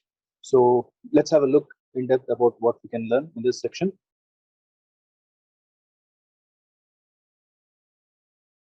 As you can see here, we have a number of open points to cover to engage the stakeholders in agile way. By doing each one of these steps, we as a project manager can improve this engagement levels of the stakeholders that are involved. So all these steps are, I keep repeating this again and again, these are not in addition to the processes that we have learned. These are the way in which the processes have to be done, right? So these are just an explanation of the same processes in a just different way. So I hope you get that message. So let's learn each of these points and understand what PMI wants us to learn, or how PMI wants us to handle the projects in agile way. The first thing is educating the stakeholders. So what we get to learn here is, first thing, we have to ensure that team has enough knowledge. If there is a lack of motivation within the team, then the project manager's duty is that the motivation has to be improved. The risk of falling back, that means the project development team, whenever they face any problem, they tend to go back to the traditional way, right? So that is called the risk of falling back. So how the project manager can stop it, how the project manager can improve the awareness of the agile methodology, and how we can boost the performance of the team. And lastly, how we will, or when we say we, it is the project manager, how the project manager engages the team a lot. Right? So these points we will learn. So the agile or the Scrum method, no, it's a comparatively new concept. So most people, they do not have enough knowledge about this process actually. So all these things that we learned yesterday, the sprints, the daily meetings, for example, working in the task-based environment, all of these activities, they might look too heavy and restrictive. So if you are from a manufacturing background, these task based activities, they are actually not so fire friendly. In manufacturing sector, what usually happens is there is always a fire somewhere, and every stakeholder works on putting that fire off. When I say fire, there is a burning issue or a burning problem everywhere, and everybody is running here and there. Let us solve this problem. Let us solve that problem. So there is an issue there. We have to solve that. We have a production loss. We have to increase our production. These things keep on running over and over, and everybody is busy doing something. Now, if you go to such a team and then tell you have to do only this 10 number of tasks for next 2 weeks to come, it's very difficult for them to digest it. So there might be some people or some resistance thinking that this agile process is too restrictive, right? So, and they may think that in addition to the processes that I already have, in addition to all this firefighting, or in addition to all this ad hoc tasks that I have, you are giving me additional tasks, right? So people might think like this. So we have to, when I say we, it's the project manager. The project manager has to educate them that they are actually trying to streamline their processes. They are actually trying to move the stakeholders from firefighting to a very organized way of working, right? So the agile way of working is going to stop this firefighting one day, right? So it cannot happen on the same day that we start thinking, well, okay, from tomorrow I'll start the agile way, right? The things doesn't happen like this.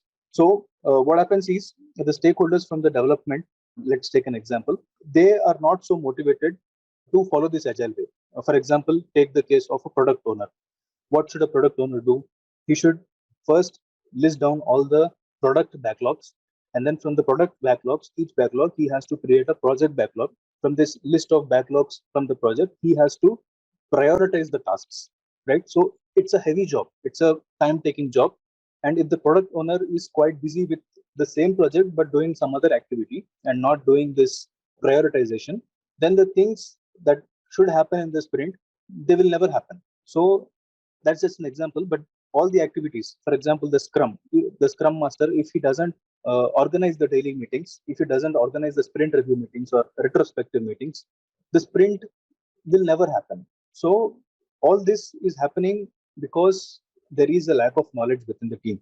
So if this continues for a longer time, what happens is that people lose the motivation to work, right? After a certain time, they will just think, okay, the agile method was just another type of new approach which the organization has tried. The things are not working out. So let us also not spend much energy in attending these daily meetings or giving regular updates or creating the lessons learned. All this seems too much for them, so they will lose the motivation. So that's talking about this lack of motivation here. So if this motivation also gets lack of motivation also keeps on continuing, what happens is that the people will start going back to the traditional way of working. They will automatically go towards the waterfall methodology, where they are totally against the change. The planning will be done for next 2 3 years to come, right? So there will not be any frequent reviews or updates, or continuous feedback mechanism will not be there. So that is this risk of falling back. So the people will tend to go back to the traditional way. So as a project manager, we have to stop this by educating the stakeholders. So the Scrum Master or we as the project manager have to use certain methodologies or awarenesses to avoid this risk of falling back. And we are all telling that, okay, we should do it, we should do it, we should create the awareness, we should stop the risk of falling back. But how to actually do it? How to, in reality, how to actually bring the people to come forward to go to this agile way? So there are some benefit or some of the steps that any project manager could follow. First thing is that we have to show them the benefits of agile management. What are these? The agile processes actually they target to reduce the overheads, the ad hoc task, whatever we told, the firefighting that happens after 1 or 2 sprints. You have to make sure, when I say you as a scrum master or the project manager, you have to make sure that the ad hoc tasks are slowly coming down and the streamlined, regular tasks are building up. So if you convince the team that, see, your backlog tasks are slowly reducing, your ad hoc tasks are slowly reducing, the firefighting has reduced slowly, that means all these trivial things that we are that the team is doing, they are not going to disturb your sprints to come. So it goes to and fro. If you are doing the agile way, the ad hoc tasks will not be there. If you are doing ad hoc tasks, the sprint will not be there. So this you have to convince them by actually showing them the results. So and secondly, the project manager should never lose track of an open issue. As the sprint goes, there will be so many open issues, right? So everything that comes up to our table, as the work, it gets converted to a task, and then it straight away goes to the list of backlogs, right? If you don't list this open item in the backlogs, that means it is an ad hoc. So every problem that the stakeholder or the development team is facing, you should encourage the people to list it as a backlog. Then what happens is that they will actually start seeing things more clearly, right? Okay, this is the same backlog that my project manager or the scrum master is talking about. So if I finish the same ad hoc tasks for this sprint as a priority task, then I don't have to redo it again, right? So that kind of confidence the project manager has to give to the stakeholders. And then the project manager has to show them the weekly progress of the project. What happens is, if they are doing this ad hoc tasks or the firefighting every day, the things like they run every day but they move nowhere. So but the agile way is not like that, because in every sprint we have progressive steps or the progressive feedbacks. Even the prioritization is done that way. What happens is the project keeps moving forward in that rhythm, right? So every 2 weeks some certain number of tasks are completed.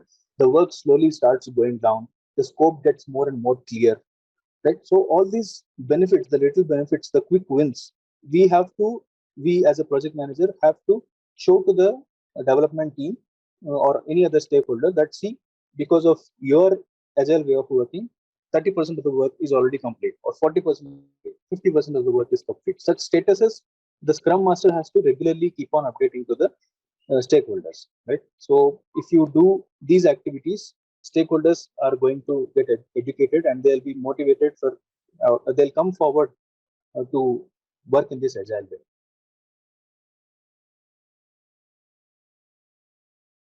Moving on, agile startup. So here also some key points are there. I not read them out, but I'll try to explain each one of them.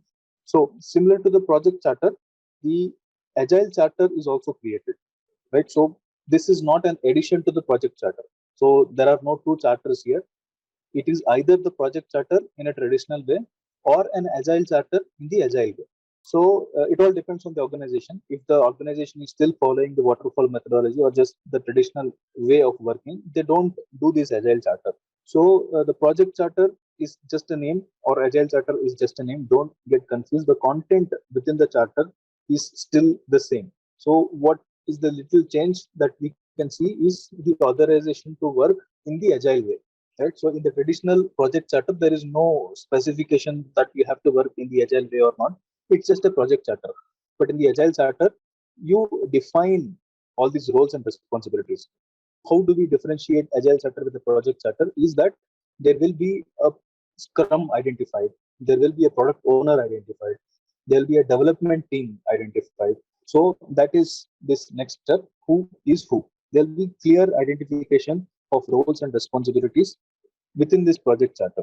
So this is just a letter of authorization that you are allowed to start the agile way from a particular kickoff date. So the roles here, as I mentioned, they are not identified in depth. Okay, so they are vaguely identified, or they are just identified at a very broad level as per the company's hierarchy. Who can be the product owner? A new joinee who just joined the company last month, he cannot be the product owner. Of course, he might be a very senior person, but he doesn't know the way in and out of the process. If at all this is a senior person, he might be an option for a scrum master, because there the scrum master has to be strong in the methodology, but need not be strong in the product itself. So a product owner is somebody who knows in and out of the organization, who understands the project very much, who understands the way of the organization very much. So such care has to be taken in identifying all the stakeholders. Sometimes a few people are also excluded. So reasons being X, Y, Z, whatever are the reason. So that person might be expecting to be part of the agile project, but he may be excluded because of some decision from the higher management. So once the agile charter is created with who is who identified, it is only these people who are considered as the core team.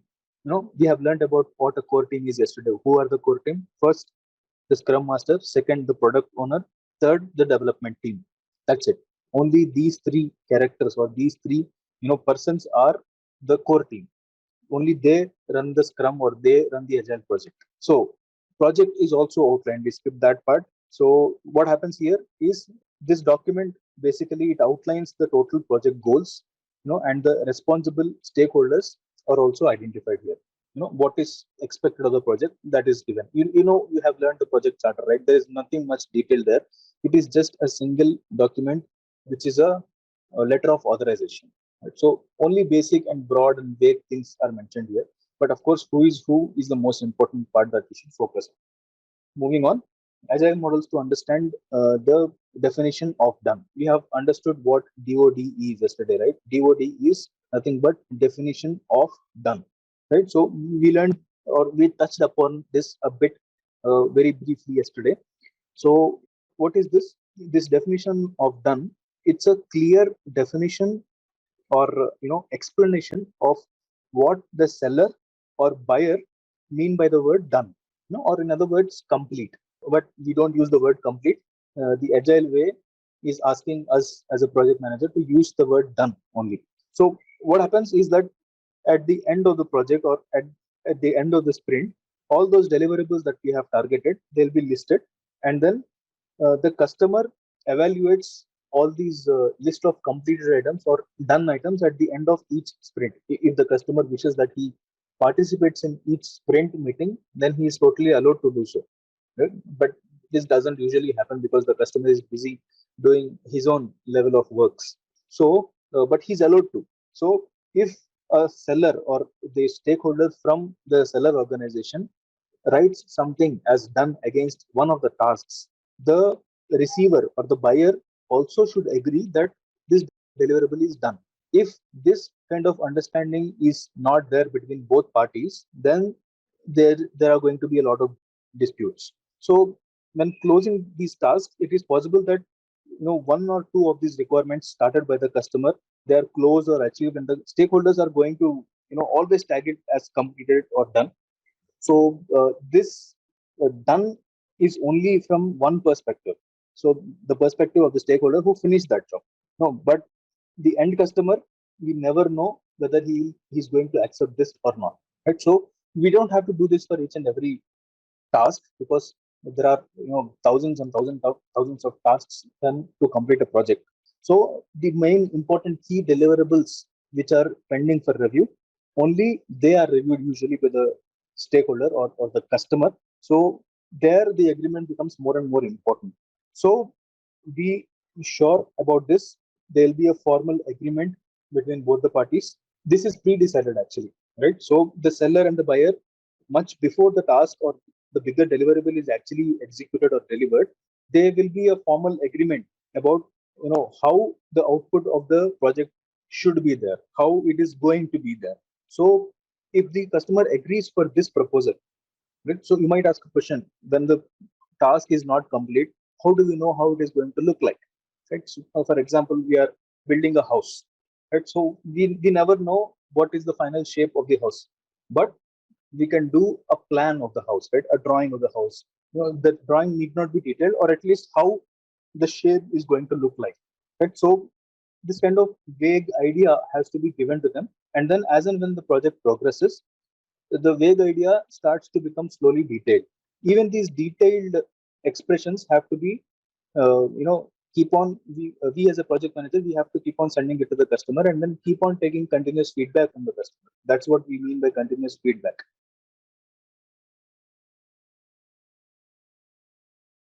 So if in case the customer or the buyer doesn't agree for this, there will be a rephrasing of the deliverables done. Because when the customer has stated the deliverables, he might be thinking something in the mind, but when he says something, he might tell something else, something totally different. And we as a listener, we might understand only 50% of what he's telling. And when we record it in our project deliverables, we might record something else altogether. So in this path of communication flow, so many things keeps on changing, and the person who actually does the job is again totally another guy. So there is a total loss of connect between what is expected and what is delivered. So there is going to be a difference between both. So to avoid this huge gap of communication, this DOD plays a very, very, very major role, right? So even in the textbook, DOD is given a lot of importance, right? So as you can see, all these are key terms that we get to see in the examinations. So just keep them in the back of your mind. You don't have to learn these definitions by heart, but I think by now you understood what these DOD agreements are. So in from seller's point of view and buyer's point of view, what is the difference between the understanding level of the deliverable, and then the shared vision, right? What I think or what I see, even you should see the same. That's the shared vision. So the project manager's duty it is that he has to share this sense of shared vision. So to understand this, there could be so many tools and techniques that can be used, right? So the visual models is just one of them. I talked about giving a rough drawing. So that is one of the models to enhance this shared vision. So there are other visual models also. Like for example, there is a use case diagram. You might have heard the term use case before. For those who has not heard this term before, use case is nothing but a basic representation of about how the user is going to look at the deliverable, how he is going to use the end product. So for example, take an example of YouTube, right? YouTube has a lot of videos. So we usually go to YouTube to watch the videos, but there are also some content makers who go to the YouTube to create the video. So as a user who watches the video, for me, the website looks totally different in my point of view. It only thinks in a way that what video I should seek, for entertainment or education purposes, for whatever purposes he's looking at YouTube, his way of thinking, the user's way of thinking is going to be, to grasp the knowledge from the videos. So he will look only towards the search button. He will understand only the search criteria, what suggestions the videos, what suggestions the website is giving for me to watch. These are my important points as a user who logged in to watch the videos. But for a person who has logged into this same website to create the content, he will look for the video content creating button. Where is that plus button which allows me to create that video, right? So the same website, but the point of view is totally changed. So this same explanation that I did today, it is given in a pictorial way. It's a very simple, vague pictorial way. Here is a user who wants to seek the videos. So for him, what is important is how he has to log in. So registration is important for him. So after he registers, he has to enter his credentials. Every time he log in, he has to enter his username, password. This is about any generic website, for example Facebook. So another thing could be, I want to search some content, search some document, or search some video. And then finally, what are the suggestions that I have? Even without searching, what suggestions do I have? Right, these are the interfaces in the use case of a video seeker. Right, this is nothing but the use case or user case interface. If we if we talk about multiple users for the same interface, the interface is going to be the same, but a new user is going to be added again. Who is he? Like, for example, the developer, or the admin of this same website, right? So what does he look at the same screen? He will look for a development tool, right? He will look for the maintenance of this screen. He will look for the UI, UX, user interface, and all that stuff. So I hope you get the idea. This is a simple representation of how a use case is going to look like. Green zone and red zone. Basically, green zone people are, the happy ones, right? So they are the people who are happy with the agile processes. They may not be happy in life, right? Jokes apart, everybody should be happy. But the green zone people are the ones who are actually adhering to all these agile practices, who are always motivated, who are happy to work in the agile way. So the project manager has to categorize or profile each and every stakeholder, understanding that, okay, this set of people, or out of the 7-8 people I have in the scrum, 4 people are in the green zone, and out of the 9, 5 people are in the red zone. Who are the red zone people? Red zone people are the people from the same scrum team, same agile team, or same the project team, who are totally not motivated to contribute to the project, right? So we are talking about engagement, right? So the people who are in red zone are our main targets to boost the engagement. So I think you have all already understood about how the engagement level is profiled or how we analyze this. If we go back a little in the engagement lesson, we have identified a list of stakeholders, and then we have identified in different sections what is his current stage and what is the desired stage, right? So for every current stage and the desired state, there is a gap, and we as a project manager, we have to bridge to bring a person who is in the current state to a desired state, right? So that is what used to happen, and the same thing happens also here. But who is in the current state is the red zone guy, right? So the red zone people have to now go to the green zone people, of course, with the addition of all the steps that we have learned so far, and we are going to learn from here. So, and secondly, the most important thing is you have to protect the green zone people also, right? As I told in the example, 4 people out of 9 are green zone, and 5 people, the rest people are in the red zone. So the people who are in the green zone also have risk of going towards the red zone. So it is the project manager's duty also to stop this transition from green zone to red zone. So we have to encourage people from red to come to green, and similarly, we have to stop this transition of green people turning red.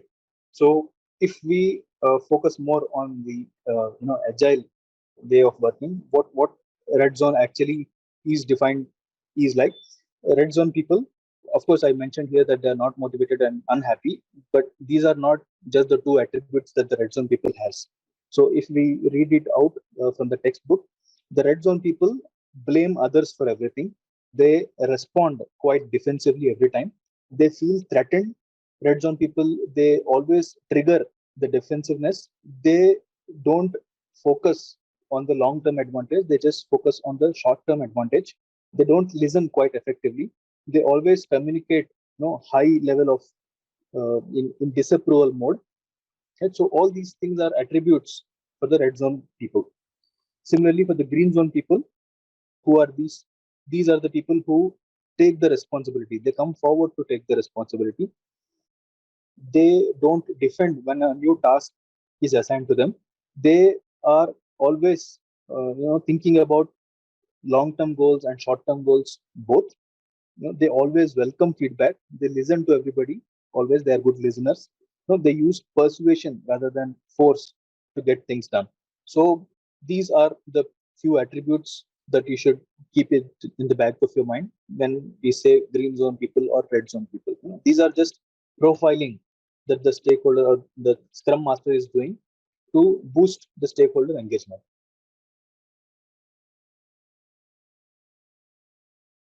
Moving on, different types of communications. To make the conversation more fruitful between the stakeholders, the project manager, what he has to do is that he must understand what different types of communications are available. So, as we see on the screen here, there are just three types of communication. First thing is the one-way communication, second is the two-way communication, and third is the information radiators.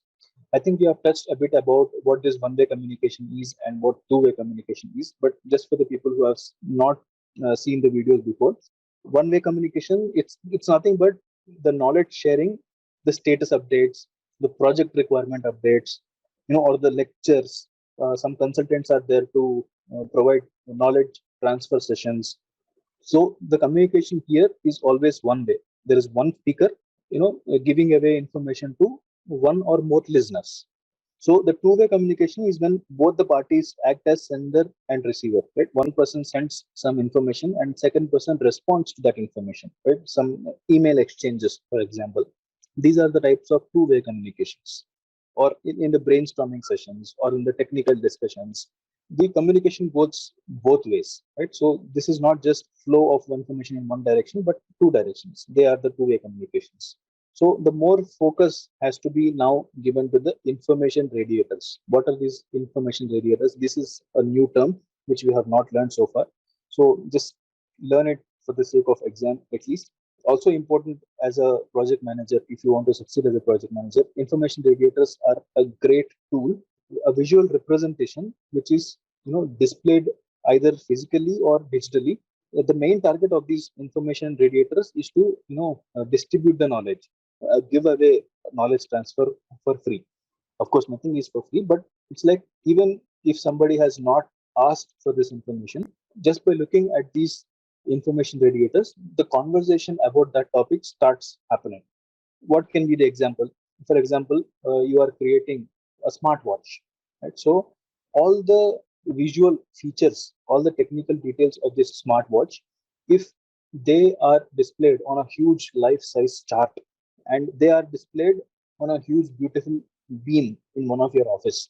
So you are working in a smartwatch making company, and this all the features and all the technical details about how this works, how that button works, how this button works, now what is the latest Bluetooth technology, right? What special features it has. If all of these features and how the technical details of the watch, if they are all mentioned on the chart and displayed, it attracts a lot of stakeholders, right? So whoever is passing by that wall, they tend to talk about this. So, or for example, if you are working for a car company, consider a car is displayed in the front of your reception, right? So a brand new car with all the top class features, the real product is displayed there. So even that can be considered as this information radiator. So similarly, for people who are working as mechanical engineers, a cross section of your engine maybe, right? So a vehicle engine that can be positioned. And so all these are very nice examples of information radiators. Right? I think you get the point. Moving on, boosting the engagement. See, how can a project manager enhance the engagement? So we have learned a few techniques until now, for sure, but with a few more additional soft skills, like activities, the engagement of the stakeholder is going to get boost a lot. The soft skills are like active listening, ability to resolve the conflicts, emotional intelligence. Emotional intelligence is very important. The drive of the engagement, it gets better. If you talk about the activities to boost the engagement, they are like the agile workshops, for example. What are agile workshops? Basically, the retrospective meetings. So these retrospective meetings are nothing but agile workshops. So and some handy activities like brainstorming.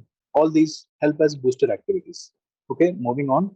The two models of team development. I think it is important that you learn these two models by heart. At least one of these models will come as a question in the exam. So what are these models? These models are nothing but the skill levels of a stakeholder. So what is Dreyfus model? Dreyfus model talks nothing about what is your skill level right now. If I use the pen, if a person is a novice, like he's a very beginner, he doesn't understand anything, he just came to learn that new skill, he is called the novice. So the engagement level of the stakeholder, or the skill level of that stakeholder, is currently novice. What is the next best level? He is a advanced beginner. Now he understands the things, so he's no more a beginner. And then he becomes competent. Next stage of skill level is he is competent, right? So he is trying to compete with his knowledge with his fellow stakeholders. He is the competent guy. He is already aware of all the things that are happening. Now he's competent enough to do his job. And then comes the next level, that is proficient, right? So he's aware of all the knowledge. He's aware of the way of the organization. He's understanding the history of the product, how the feature is seen there. And finally, the expert. Expert is somebody who can actually break the rules, right? So he is the one who can do things differently. He already understands the ways. Now he is also capable to give an alternate solution to the problem, right? So he is the expert. So this levels, the incremental levels, is nothing but the Dreyfus model, right? So the question might be like, okay, you are currently here, what is the next step? So you can tell the next step of skill level is going to be proficient.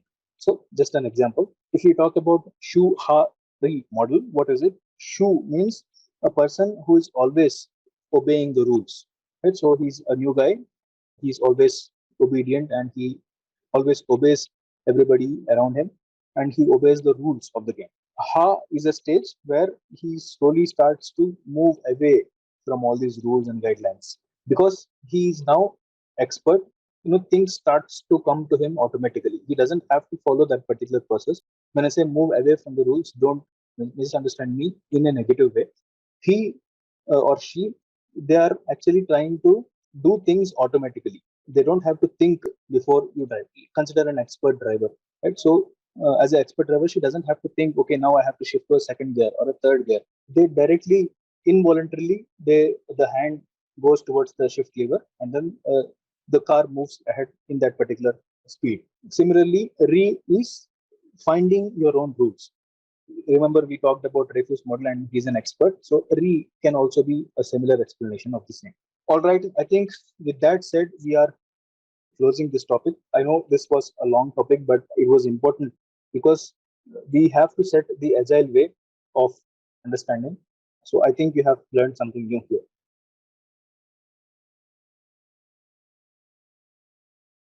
Moving on, the planning.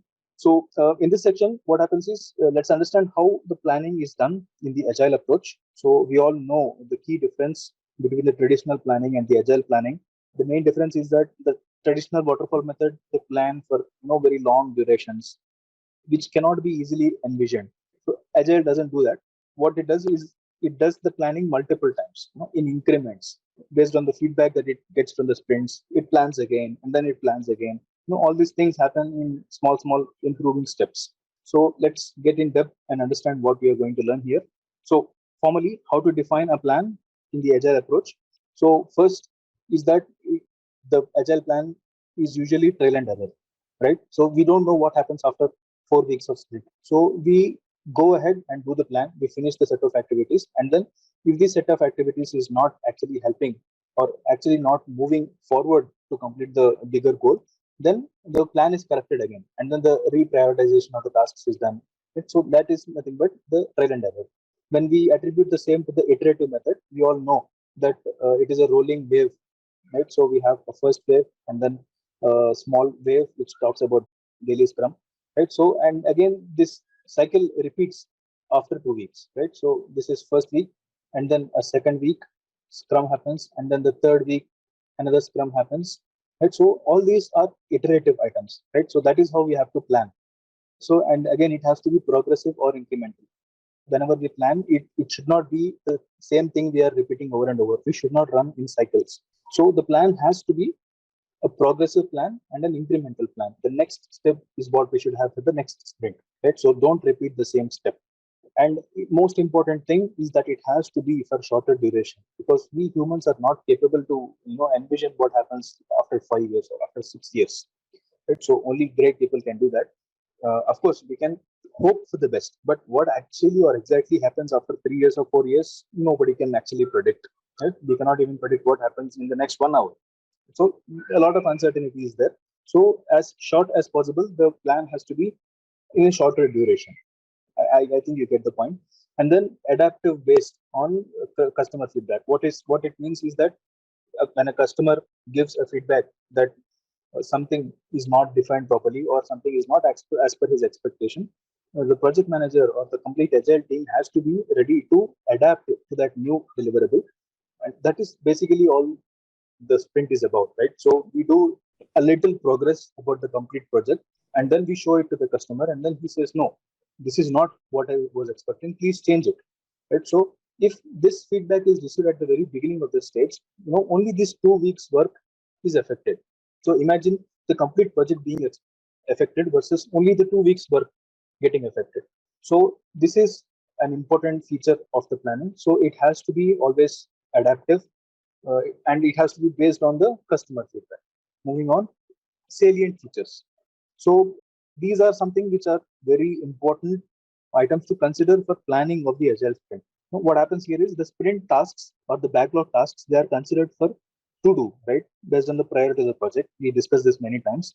Now, how does the project manager know that a particular item is a priority? So only when she or he can relate these tasks to the final end results, or the so-called salient features. So these are nothing but the broken down values that were given to the organization as targets.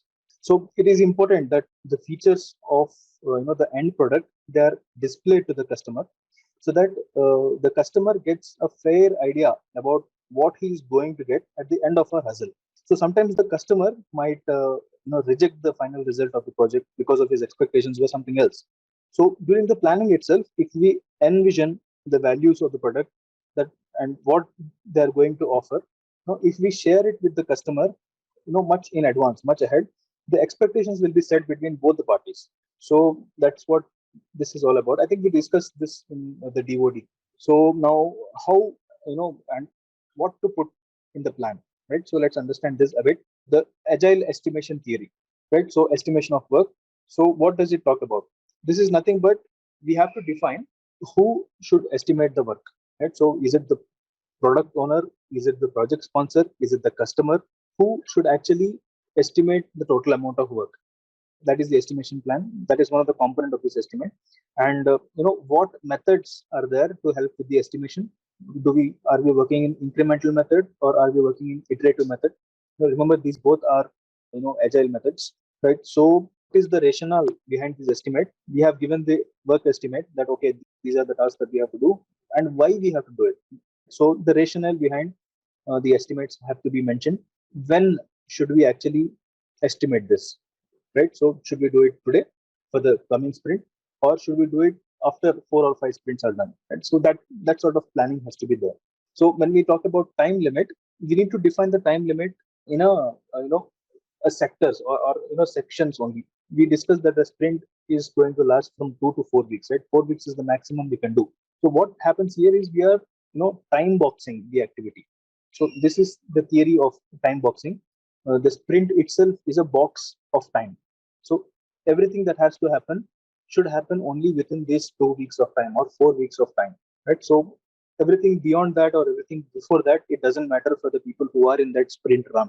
So what happens here is that it's a tendency, it's a human tendency. Even the Agile book talks about this, that if you are given 2 weeks to do a simple task, you are most probable to do it at the end of 2 weeks only. Even though this work can be done in just one day, if somebody tells you that, okay, this work has to be done in 10 days, you as a stakeholder will tend to do it on the 10th day only, even if it is a one day work, right? So you won't do it today and then wait for the 9 days. So it's very rare to happen because we have other priorities all the time, right? So nobody is free, at least not in the organizations. So the main thing here is that if you define that time, if you block that particular time, your mind automatically sets itself that, okay, I have to complete this activity, right? So it also happens in the opposite way. Consider a work can be done in 16 days, and then you have given only 2 weeks of time. So your mind automatically starts to calculate itself. You might force yourself to work extra hours, and then you will automatically force yourself to finish the work in 14 days only. Or for example, the 14 all 14 days are not there. 2 weeks means 10 working days. So I think you get the point. So the people who tend to work a little longer, they work shorter, and then people who work very quick, they tend to work in a bit of leisure, right? So, but everything will be done within this time boxed frame only, right? So that's an advantage. All right, moving on. You have to tell a story, right? So I think this point also we have discussed before.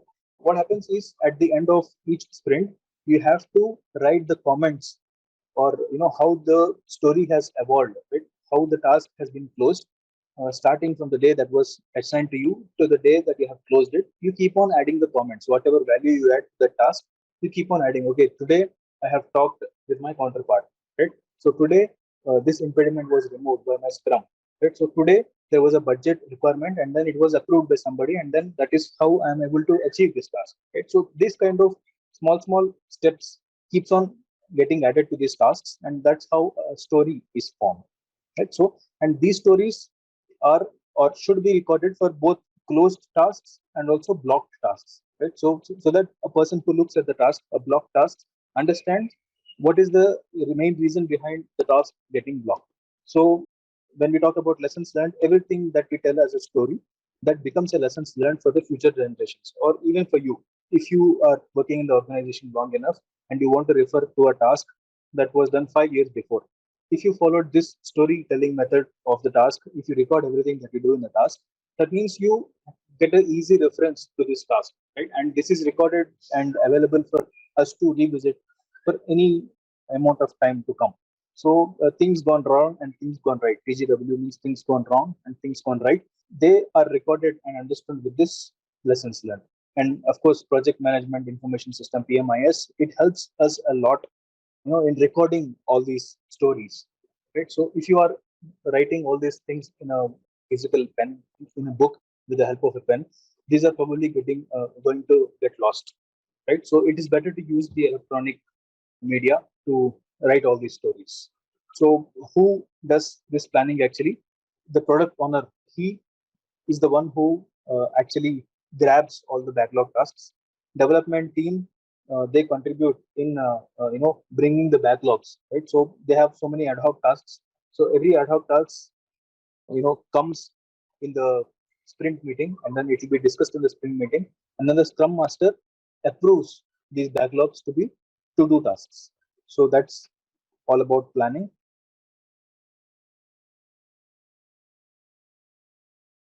Let's quickly move on and see what we have in the problem solving. So what is problem solving? As a project manager, we have to solve a lot of problems, direct problems or indirect problems, and problems come every day. I think this we have touched upon in the previous lessons. So I quickly try to hurry it up.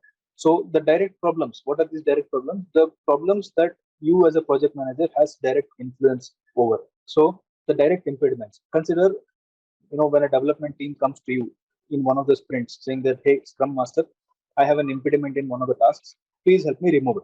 So you use your influence as a project manager. You talk to the person who is creating this blocker, and then you try to remove this impediment. Get an approval of the cost, get some additional time from the customer. All these activities which you can directly do as a project manager, they are the direct problems. What are the indirect problems? Indirect problems are the technical problems. So a person who is expert in that particular field, only he can solve the problem or she can solve the problem, right? So you as a project manager, you cannot just go and sit and code the complex website. So you have to rely on the person who is actually expert on that. Right? So these are the indirect problems, but you as a project manager, you have to enhance or drive this solution of indirect problems as well. Okay, let's understand this topic in depth. So what happens here is that first we are going to define the problem, and then we'll work on how we can solve a problem, and then how we can detect a problem, prevent a problem, and then what are the effects of the problem, and then we'll touch upon a bit also on the costs involved. The first thing here is the definition of a problem. How we define a problem. I think we talked about the direct problem and the indirect problem. We also differentiate the problem with the level of impact that it has. Right? So whether it is impacting the project at a high level, whether it is impacting the project at a very low level. When we say impact, it could be also to the level of stopping the project. So if a problem comes that is directly related to the regulation or directly related to the safety of a person, or if that is contaminating the closest environment.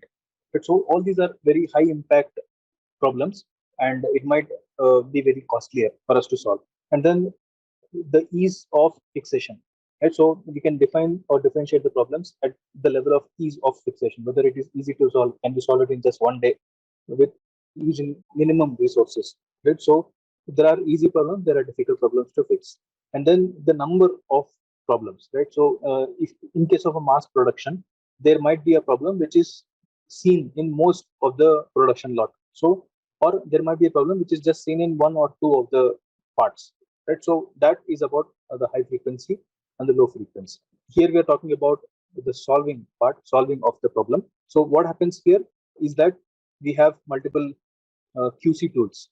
So these are nothing but the quality correction tools or quality check tools about how we can identify the problem, or how we can solve the problem. And there is a checklist, there is a Pareto chart, there is a histogram, so there is a scatter diagram. All these are the tools with which you can understand the level of the problem, the frequency of the problem, everything that we have defined in the problem, we understand using these QC tools. Kaizen, I think we have touched upon this topic also a bit. Kaizen is nothing but a small step or a small progressive step towards solving that problem.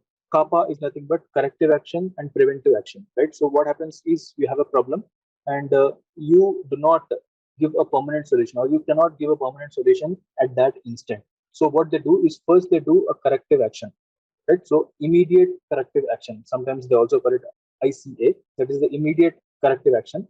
So what happens here is that first you give a contingency plan to stop the problem from repeating again. So we do not solve the root cause of the problem, but at least we have to give a solution that it does not get repeated, so that the further damage is not done for the next lot to come. So that is the corrective action. PCA, sometimes it is also called PCA, permanent corrective action, or permanent action here in this case. So permanent action, it's like you are actually solving the root cause of the problem using this. So that's all about kappa. Design of experiments. So this is done usually in case of a very complex problems. You have a problem that you cannot identify the root cause to. Here we already know the root cause in kappa, but here if in case you are not able to find out the root cause very easily, you make use of many complex methodologies which are called DOE. DOE is nothing but design of experiments. There are many different tools, like for example, Shine in DOE. So there is a green belt, there is a there is a black belt, there is a Six Sigma. All these are design of experiments where you do multiple trials and errors using many different rules defined by the experts, and then you design these experiments to find the root cause of the problem, and then after you find the root cause, you will also give a solution to the problem. So that's DOE, that's highest or top level of solving the problem. And then to avoid the repetition, every solution that you give, you have to make sure that is the correct solution. and it happens only when you identify the right root cause. So if in case the problem is getting repeated even after you do the kappa, that means the root cause of the problem was not identified properly. So you have to make sure that the repetition is avoided, right? So just taking any random action is not important. You have to make sure that you have avoided the repetition. Moving on, we are at detecting the problem. So here what happens is detection at different stages. I think we have touched upon this in the previous class. Whether are we detecting this problem at the customer end? Are we detecting this at the final dispatch inspection stage? Are we detecting it at the process stage only? Right. So these are different stages at which we can detect a problem. We have to be aware of this.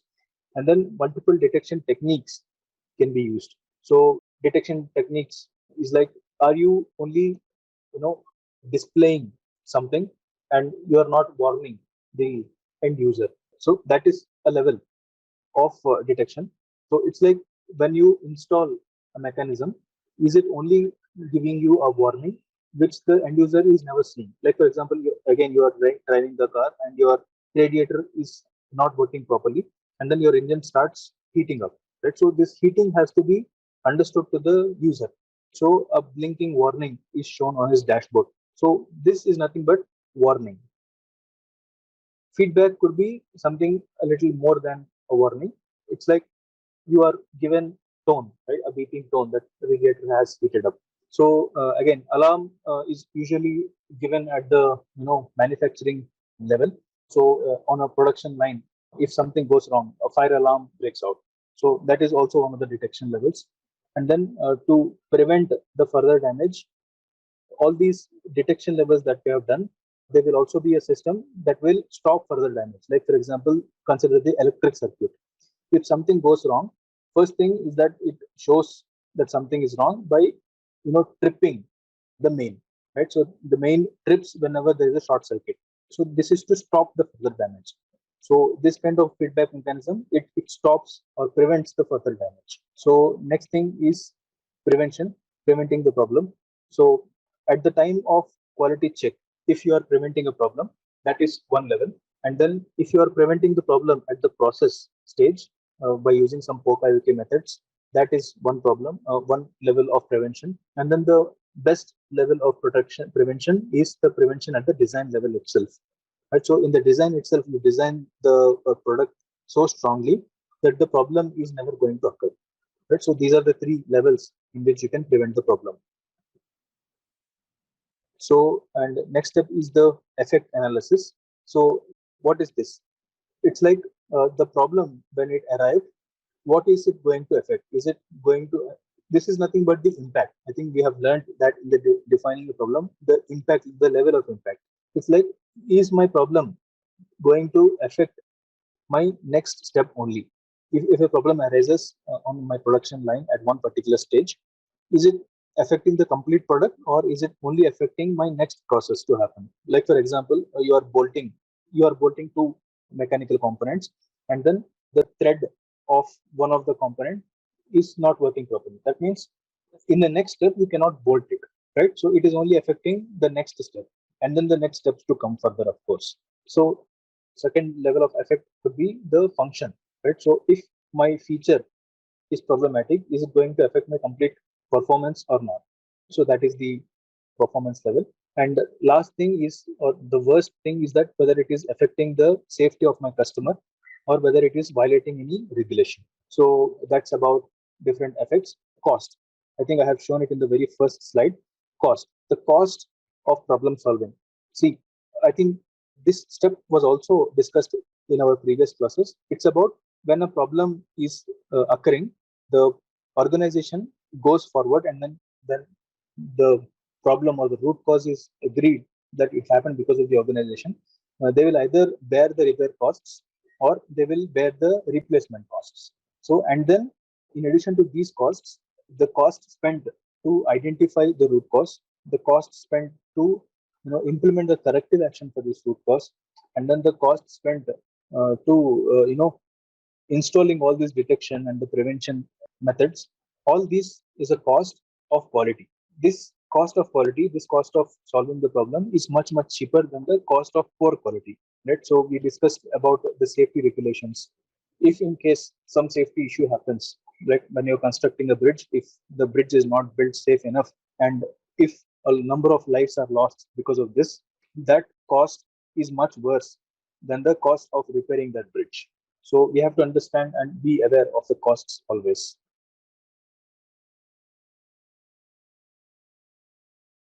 Hi and hello everyone. Welcome back to this PMP exam preparation course. We have so far covered a lot of topics. We started with learning the new latest exam updates, and then we have learned how to apply for this PMP exam. And then we started with all the three domains as per the new latest exam content outline.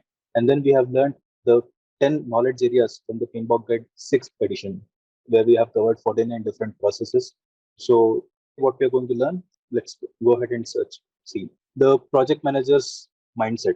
So the project manager's mindset is a state of mind which actually gives us involuntary decisions when faced with a difficult situation.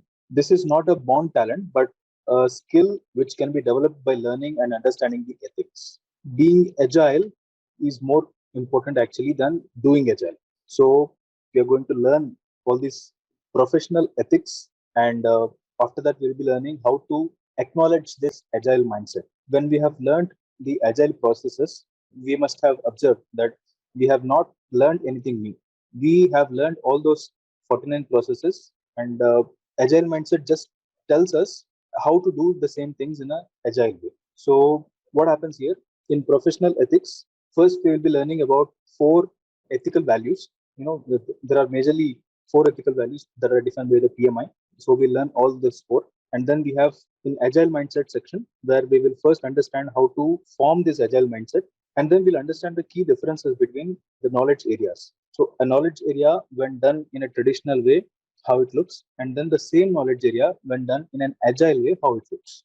So all this content that is shown here, it is almost available for free, especially the professional ethics part.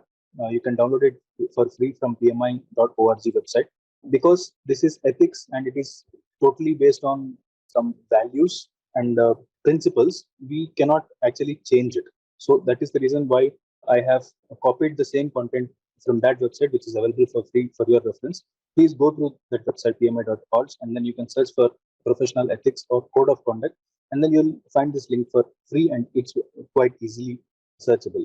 All right, let's get started. So PMI has defined a code of ethics and professional conduct, which is, as I told, is available for free download in pmi.org. So this topic is not directly related to the questioning style of PMP exam, right? So please keep this in note. All the lessons that we are going to learn today, they are not directly going to come as one of your questions, but they are very, very important for your exam, because even if you do not read the questions, for example, and just look at the answers itself will hint you about different attitudes about the problem. So for example, consider there is a urgent situation, right? So there is a high pressure from somebody, let's say customer, and then he's asking you to rush to do something wrong. So one of the options will be that just to satisfy the customer, do something against the ethics. Another option will be do something right, even if it hurts the customer, even if it delays the project. So such answers will be there, which are very critical to answer. You cannot just understand this, or you cannot answer such type of questions if you just learn the processes. So setting the project manager's mindset, setting the agile mindset also is quite important. And this mindset forms only when you learn all the ethics from the project manager's point of view. So the selection of choices from the options that we have from each of these questions, that comes instantly, involuntarily, only when you are training your brain from this ethics point of view. So I know it sounds a bit philosophical, but this intuition from the brain, it can be developed, it can be trained once you learn all this ethics. So once you are well versed with this ethics, and even if somebody is trying to influence you, you will not go in that pressure mode. So let us quickly go ahead and understand what these ethics are one by one. So let's started with this professional ethics. Right? Ethics, always promotes to do what is right and to do what is honorable. You have to keep all these key points also in mind. You don't have to learn these by heart, and because why I'm stressing is these words are also mentioned in the PMI website. So the being ethical means being right and being honorable, right, as per the PMI's wordings. Ethics, these are not something which are restricted just to our work. If we aspire to reach higher standards in life, we need to adhere to these ethics at every place, right? We have to follow ethics at home, we have to follow ethics at supermarket, we have to follow ethics at gym, at profession, basically everywhere. So similarly, PMI has also defined such ethics to all the PMI members, and not just for the PMI members, of course, but everybody who has any one of its certification. PMI has a lot of certifications, right? ACP, CAPM, PMP. Everybody who is certified by PMI is bound by these ethics. So the main purpose of defining these goals or these ethics is to target, the evolution of this profession of project management. PMI strongly believes that project management is based only on these ethical values. So, what are these ethical values? As you can see on the screen: responsibility, respect, fairness, and honesty. These four are the ethical values. And now, what is this aspirational and mandatory conduct? We will learn each one of these ethical values in the slides to come, of course, and we will learn them by understanding these aspirational conducts and mandatory conducts. These conducts are actually associated with each other. So that's why before we move ahead, it's important that we learn what is an aspirational conduct and what is a mandatory conduct as defined by the PMI. So aspirational conduct is nothing but it's a behavior that a project manager strives to adhere to. So concentrate on the words. It is not something we are bound to do, but it is an inner drive from the project manager himself to achieve these standards, to achieve these conduct. What can we quote as an example? As I rightly mentioned before, not hiding a delay in the project with the customer. There is a delay that is going to happen, and the customer has to know what is truth. So you as a project manager, even though it hurts the customer or your senior manager, you must hold to the truth, and it's your responsibility as a project manager to go and update this to the customer. Right? So that is the aspirational conduct the PMI is expecting from all of its project managers. Similarly, the mandatory conducts. These are slightly more tougher. When I say tougher, we are bound by these mandatory conducts. These are something which the project manager does not do from within, but he is bound to do this. So if a project manager does not hold to this mandatory conduct, then he may even be prosecuted for doing so. What can we quote as an example? Consider a customer is asking you to do something illegal. So some illegal doesn't mean you just have to do murder or theft or something like that, but illegal is anything that is not within the law of the land. So consider an example. In Europe, people are not allowed to work on Saturdays and Sundays. Just an example. But in India, people are allowed to work on a Saturday also, and sometimes even Sundays people are allowed to work. So if you go to a European supplier and if you force them to work on a Saturday, that is something illegal. So if you force them to work on a Saturday or a Sunday, you may even be penalized by this labor laws. So we have to follow the law of the land, and that is just an example. So there are so many such mandatory conduct against each one of these ethical values. We'll learn each one of them one by one. So if the basic difference is understood between aspirational and mandatory conduct, it is going to be very, very easy for you to learn all these four values to be a better project manager. So let's quickly go ahead.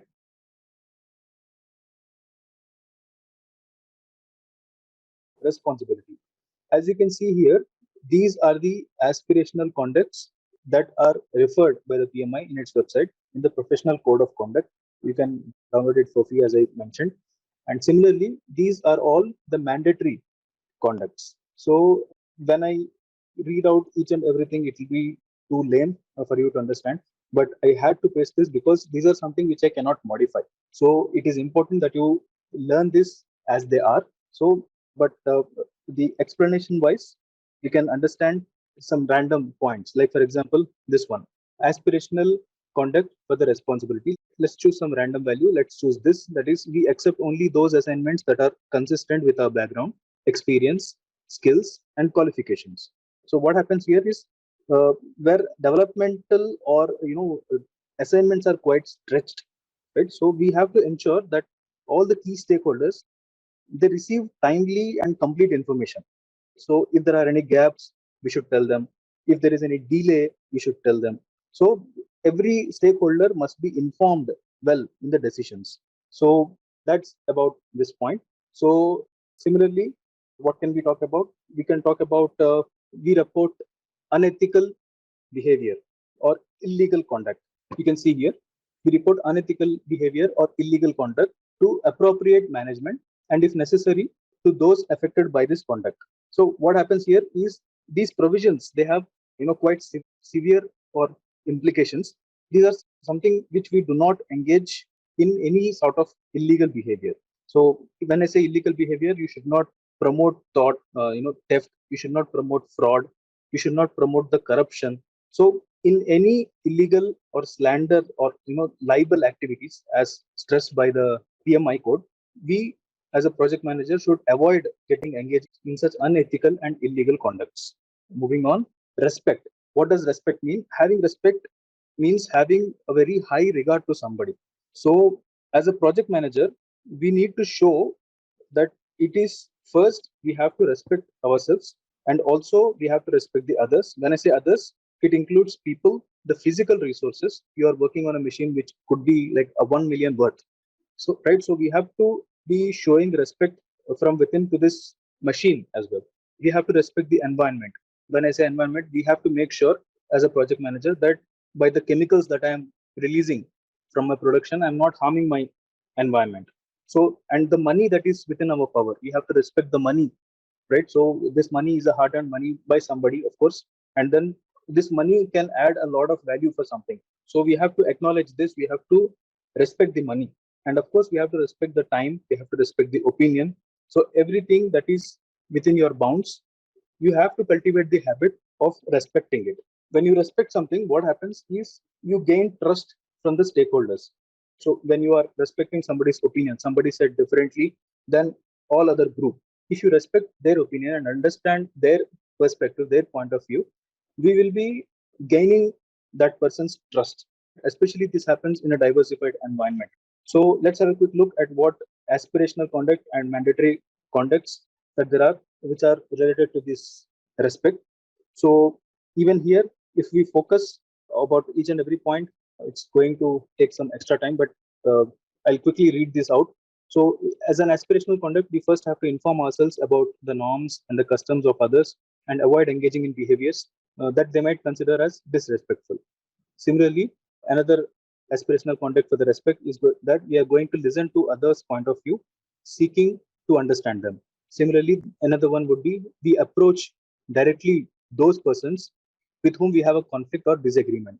Similarly, we conduct ourselves in a professional manner, even when it is not reciprocated. So, something to talk here as an implication of these provisions that we see. No, we could avoid, actually engaging in gossip.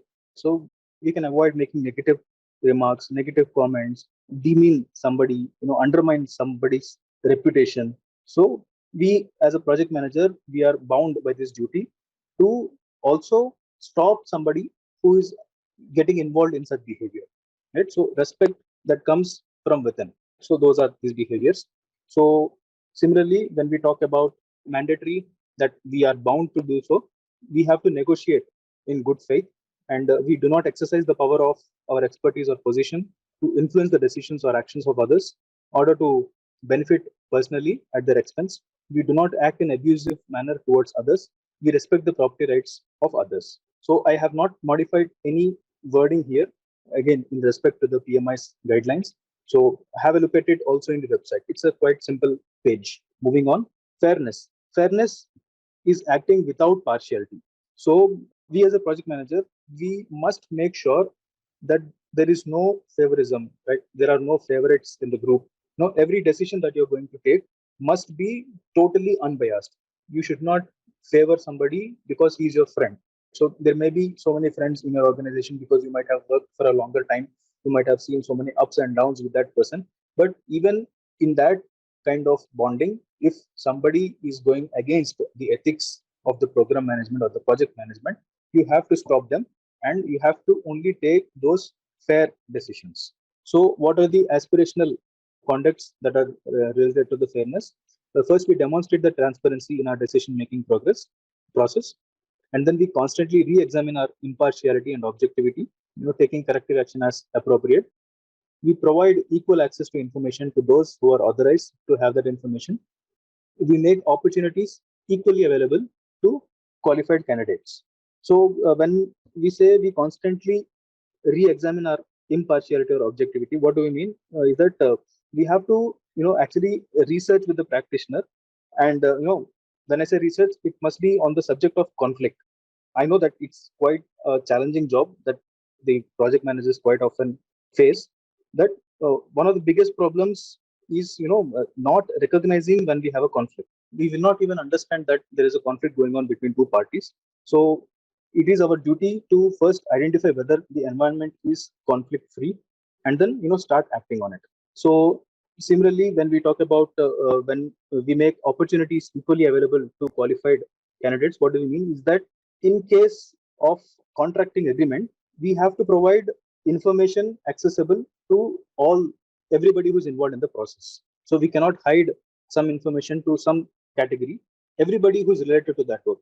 Of course, if it's a confidential data, for a government organization or a confidential project, you cannot just share it for everybody in the project. But everybody who's at least involved in that process, he must be accessible to this information. Everybody who's working on that particular project. So similarly, if we focus on the mandatory conduct that we are bound to do, we'll quickly go through this. So we proactively and fully disclose any real or potential conflicts of interest to the appropriate stakeholders. Secondly, when we realize that we have a real or potential conflict of interest, we refrain from engaging in the decision making process or otherwise attempting to influence outcomes unless or until we have made full disclosure to the affected stakeholders, we have an appropriate mitigation plan, and we have obtained the consent of stakeholders to proceed. See, what is happening here? And I know that's a lot to read here. So a conflict of interest, we keep on repeating this word, right? So when does it actually occur? It occurs when we are in a position to influence decisions. So one party with such decisions or outcomes could actually affect multiple parties with this power of decision. Consider, for example, when we are acting as an employee, we have to be loyal to our employer. So when we are acting as a PMI volunteer, we have to be loyal to the project management institute, right? I think you understand what I'm trying to say here. So we must recognize these different interests that a person plays, and we have to refrain from influencing these decisions that we have as a conflict of interest. So similarly, we do not hire or fire, reward or punish or award or deny contracts based on some personal considerations.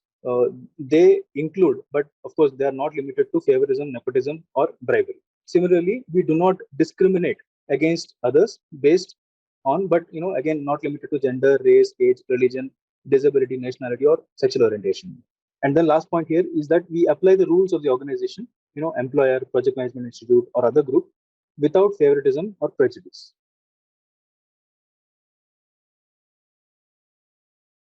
Moving on, honesty. To actually become honest, first, the project manager should understand the truth by going to depth of the problem, and then being truthful about learning in our own communications. So we have 5 aspirational conducts to follow here. We earnestly seek to understand the truth. We are truthful in our communications and in our conduct. We provide accurate information in a timely manner. We make commitments and promises, implied or explicit, in good faith.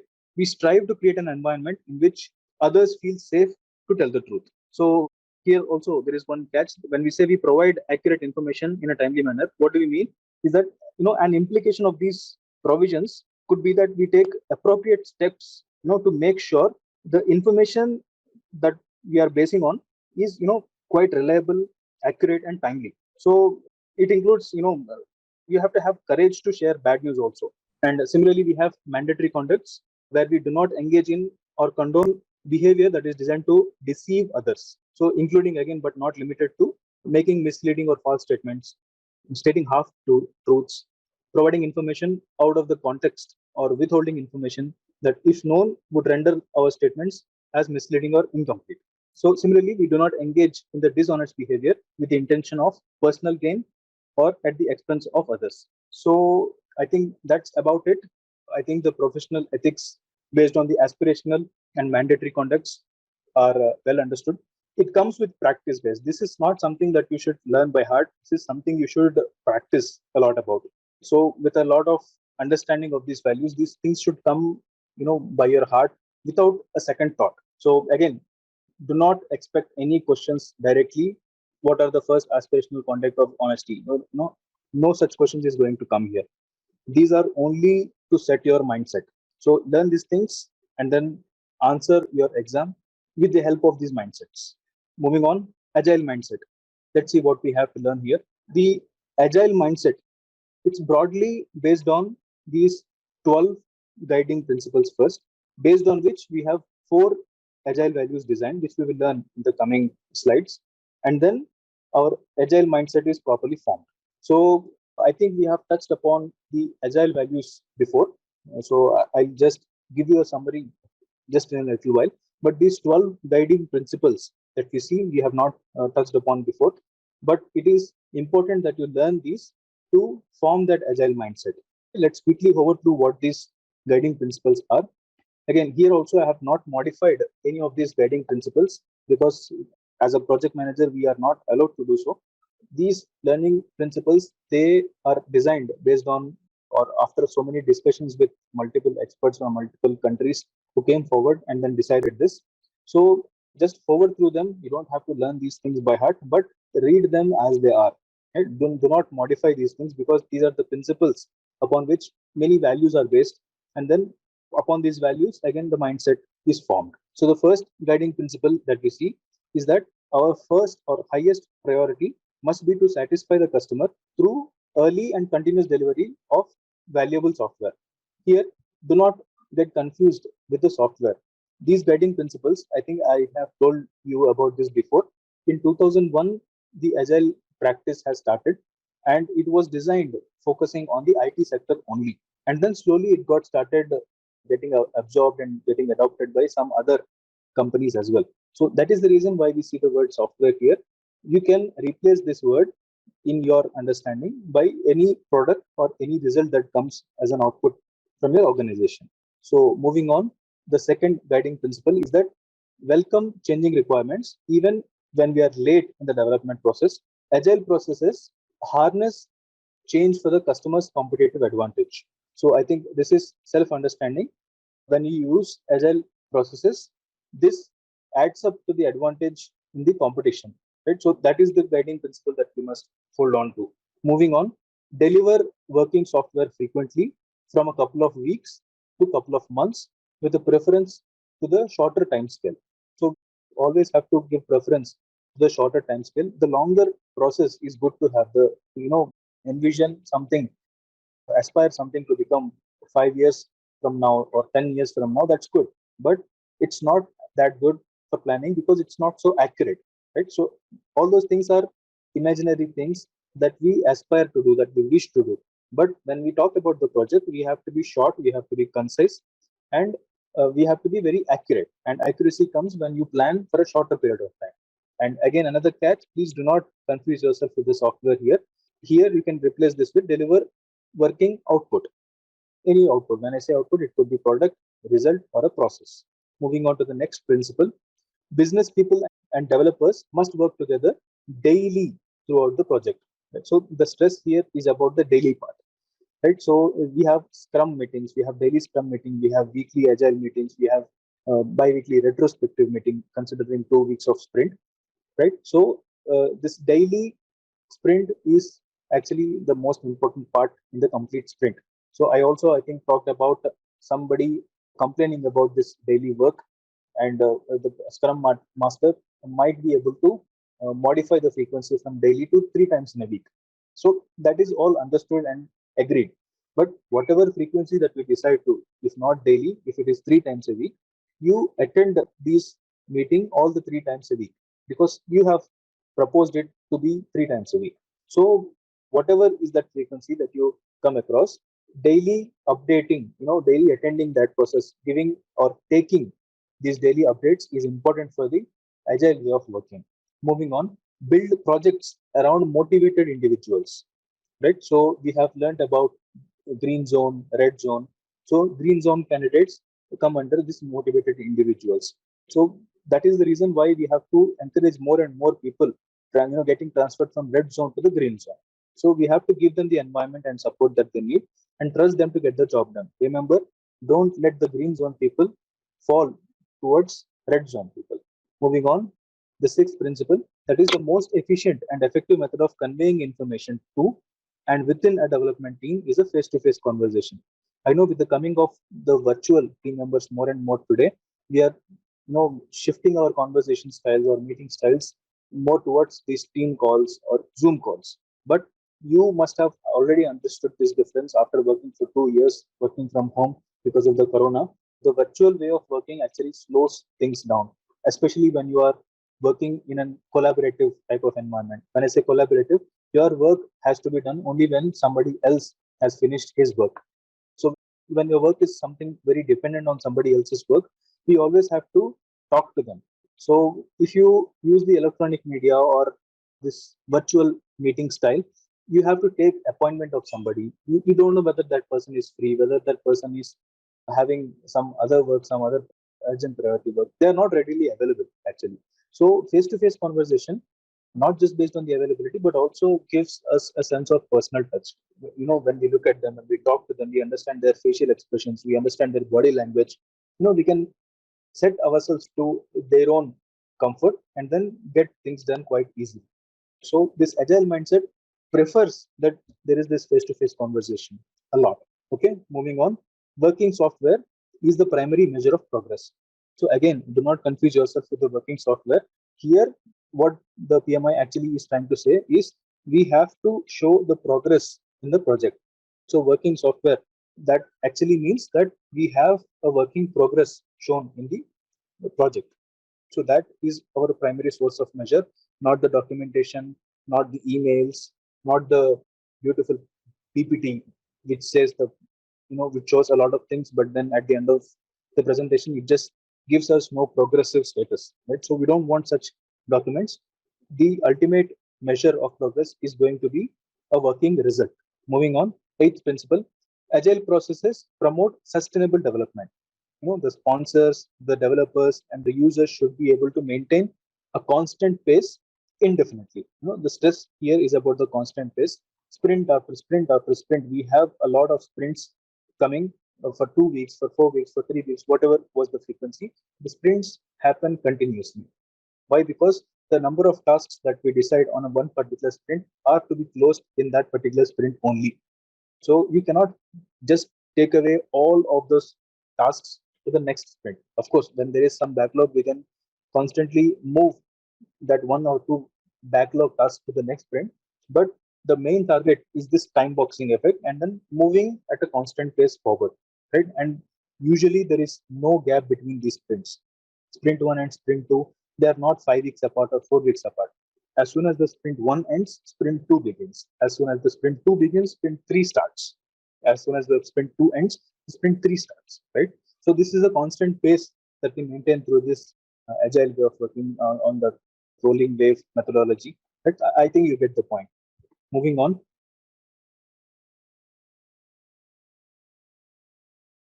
Ninth principle is that continuous attention must be given to technical excellence, and good design enhances agility.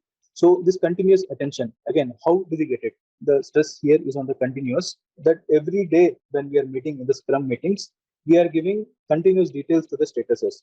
Imagine you are meeting with the team once in a month or twice in a month, and then you take the statuses from each individual at that point of time, and now compare the same two persons meeting every day, discussing every day little progresses to that little task, whatever they are handling.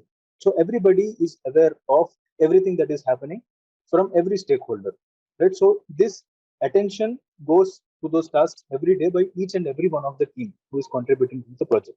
So this helps the project move in the right direction a lot.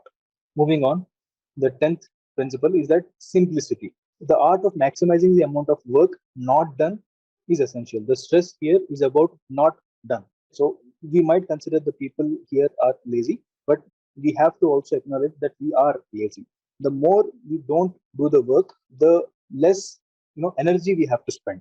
Right. So being lazy is always considered to be negative. As I keep repeating the word lazy, lazy, don't also take my words in a negative way. This is something but smarter way of working. So if you avoid additional work, that means you have a lot of energy, or all the energy that you have, you can concentrate only on that little amount of work that you have to contribute to the project. So being simple, art of maximizing the amount of work not done, it's quite essential for the agile way of working.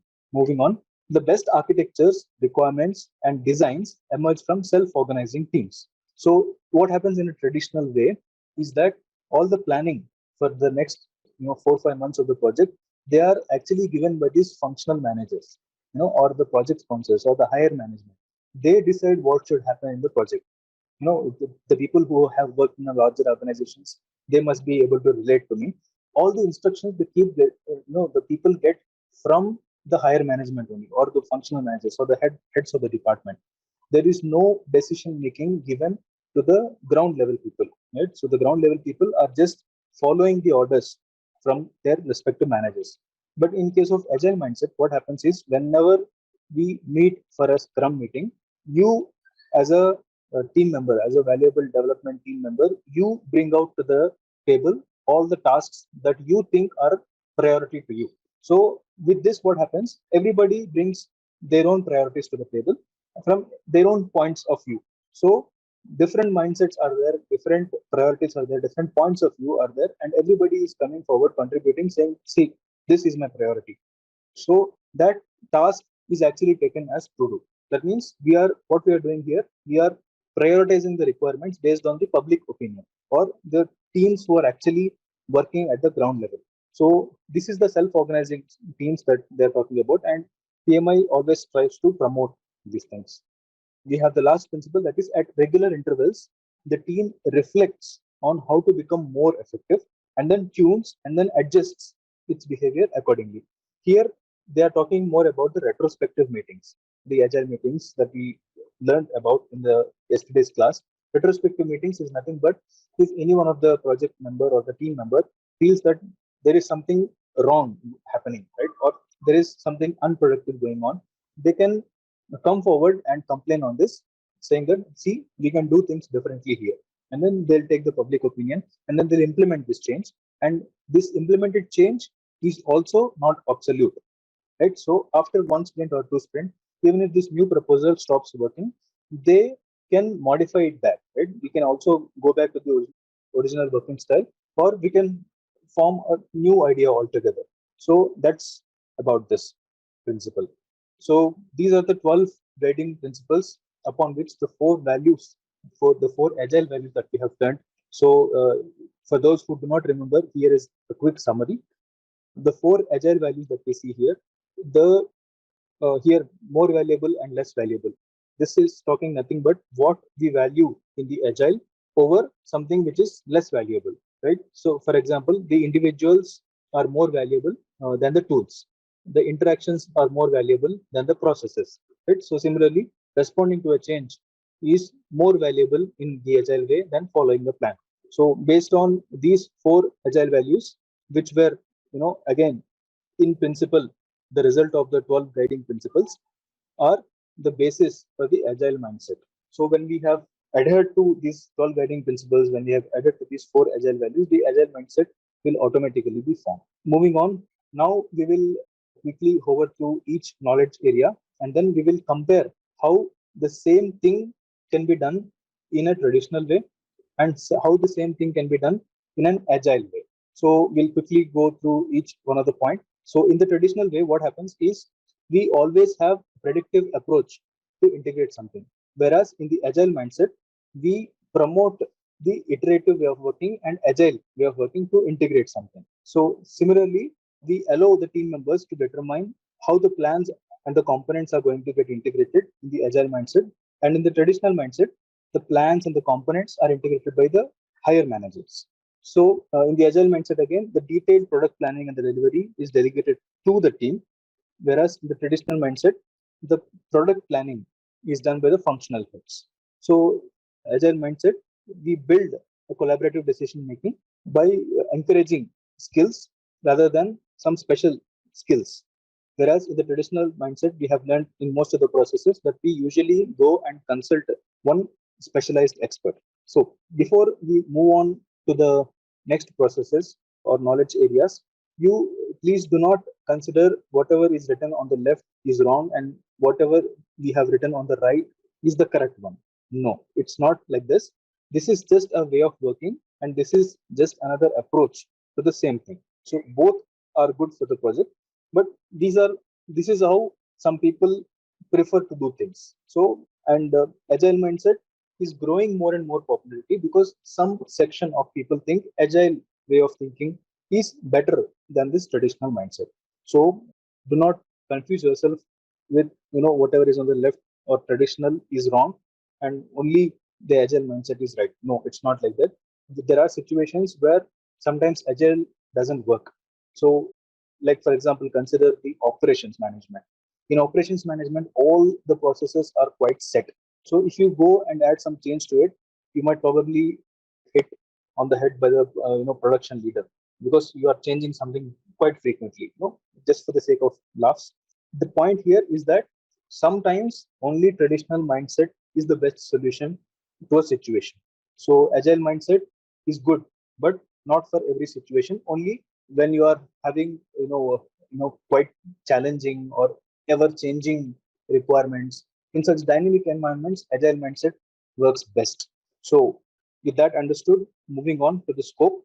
So in projects evolving requirements, high risk or significant uncertainty, the scope of the project, it's not understood very easily, at the beginning of the project. But as we move on to the projects, we understand in depth, or we actually get a clearer picture of the project as we move ahead. So the agile mindset focuses only on this aspect, right? So if you take the traditional mindset, we have learned before that it has a fixed scope. That doesn't mean we understand each and everything that is going to happen after 5 years of the project. But the traditional way is like that the complete project scope is already predefined. But in reality, that defined scope might not be very useful. So quickly reading out, in the agile mindset, we shift the focus on establishing the processes rather than spending more time defining the scope. And in the traditional mindset, we usually have a fixed scope. Similarly, in the agile mindset, we acknowledge the real business requirements, and they are different from the originally planned requirements. This is what I'm trying to say. In the beginning, whatever we have planned, it might not be the same after not even 1 month, right? So the reality is quite different than what we can imagine. So similarly, the requirements once planned, they are rarely modified, right? If humans can predict everything so well, everybody will be rich by investing in the stock markets. So we hope for something. We hope for something good to happen, but things might not always happen as we have hoped. So here, traditional mindset focuses a lot on this hope, and then a strong and stringent planning, and then they try to bring people to achieve this. So it's the agile way of working actually tries to break this kind of working. So again, for the sake of time, quickly moving on. In the traditional mindset, there is a predefined scope. In the agile mindset, we will define and then redefine the scope in the sprints. So in the traditional mindset, we have backlogs and additional work to the requirements. But in the agile way, we consider backlogs themselves as the real requirements.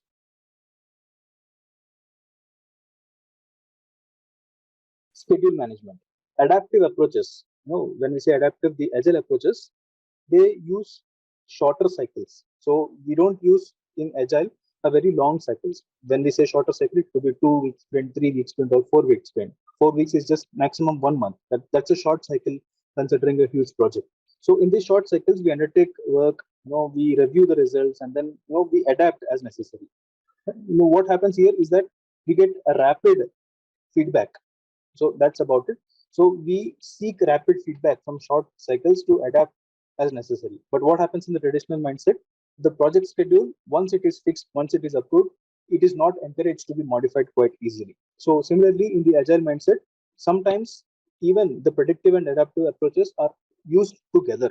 So just because you are adaptive, that doesn't mean you should not use any pre-planned activities. So it's a mix of predictive plus adaptive.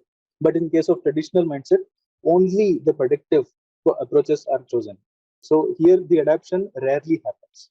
Similarly, in the agile mindset, we combine traditional techniques with agile methods. Almost same point that we have seen here, but focuses more on the techniques. So here the scheduling techniques, whatever we have done in the processes, they are strictly followed, without any addition of the tolerances and all. Right. So the trends are slowly shifting towards modifying those traditional techniques by adding more and more variables to it. So similarly, effective application of tools and techniques happen. Here, the tools and techniques, whatever rules or whatever results that we get, we simply have to adhere or accept those results. Moving on, cost management. Projects with very high degree of uncertainty. What we have talked, the projects which has high variability, or the projects for which the scope is not fully defined, or maybe the benefits or the requirements are not very clearly understood. In this case, agile mindset works perfectly. So, as I keep on repeating from the previous knowledge areas as well, acknowledging a large scale planning, it's quite not practical. That is how an agile practitioner thinks about. But in the traditional way of thinking, the cost must be planned in advance for all the projects. So, in agile mindset, again, very lightweight estimation methods. When I say lightweight, only for 2 weeks or 3 week sprints, they are used, and then they generate very accurate and realistic forecasts, and they give very fast results as well. But here, only the traditional estimation methods are used.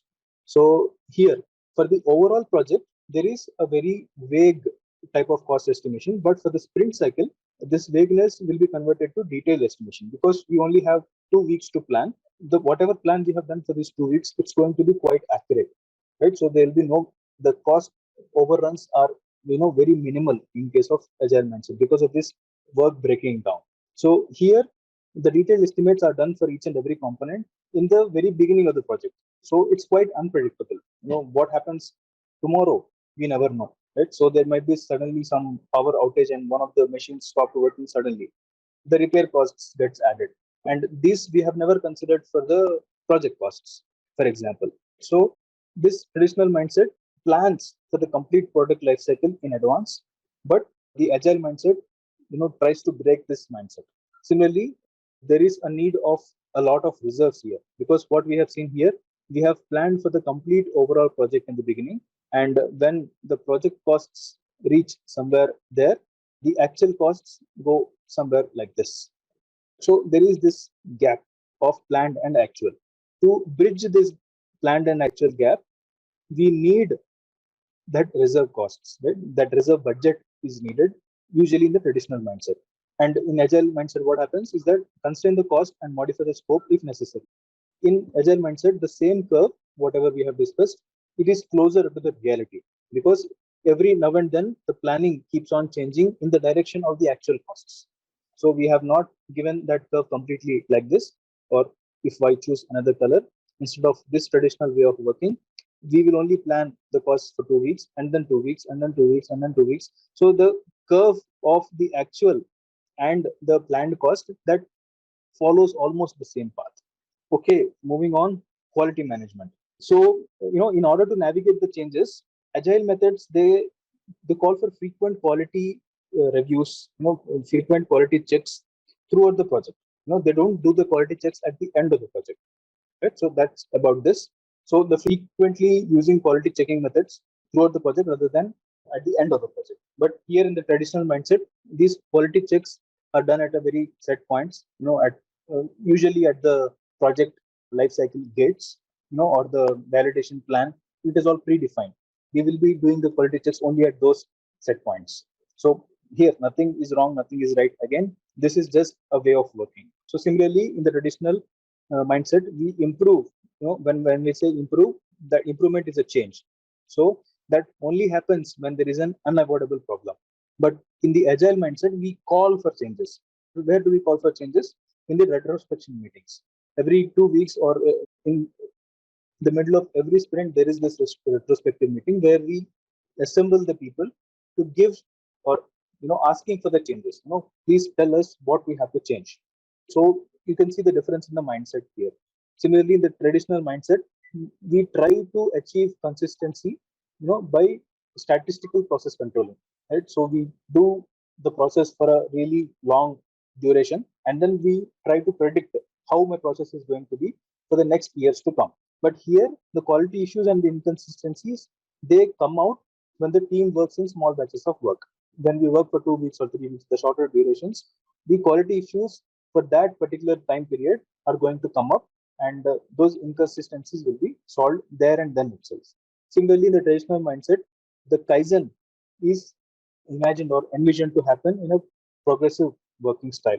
But here, the same Kaizen is achieved in an incremental working style. Every sprint is a progress, right? So every second sprint is a addition of work to the previous sprint. Moving on, resource. So in case of resource, what we do is the projects with high variability benefit. The projects which are highly volatile, they benefit from this agile mindset. I think I already told you this before. But in the traditional kind of mindset, what happens is that task priority for the resources, they are set similar to both stable and highly variable projects. Even if it's a high variable project, same plan. Even if it's a very stable project, it is going to be the same traditional plan. Here in the agile mindset, they promote collaborative approach. That means people come forward, give collective ideation for all their respective activities, and then the solution is formed. But here, the all the activities of the individual people, they are actually integrated by the heads of the department or the functional managers. Agile mindset totally focuses on decentralizing the task and promote the decision making within the working team itself.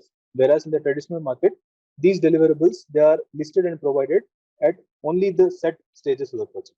So similarly, for the agile mindset, the agreements for the fast supply and the lean methods, they are very critical to the controlling of the resources. But in the traditional mindset, the modifications, they are totally not encouraged. The traditional mindset is totally against any small change.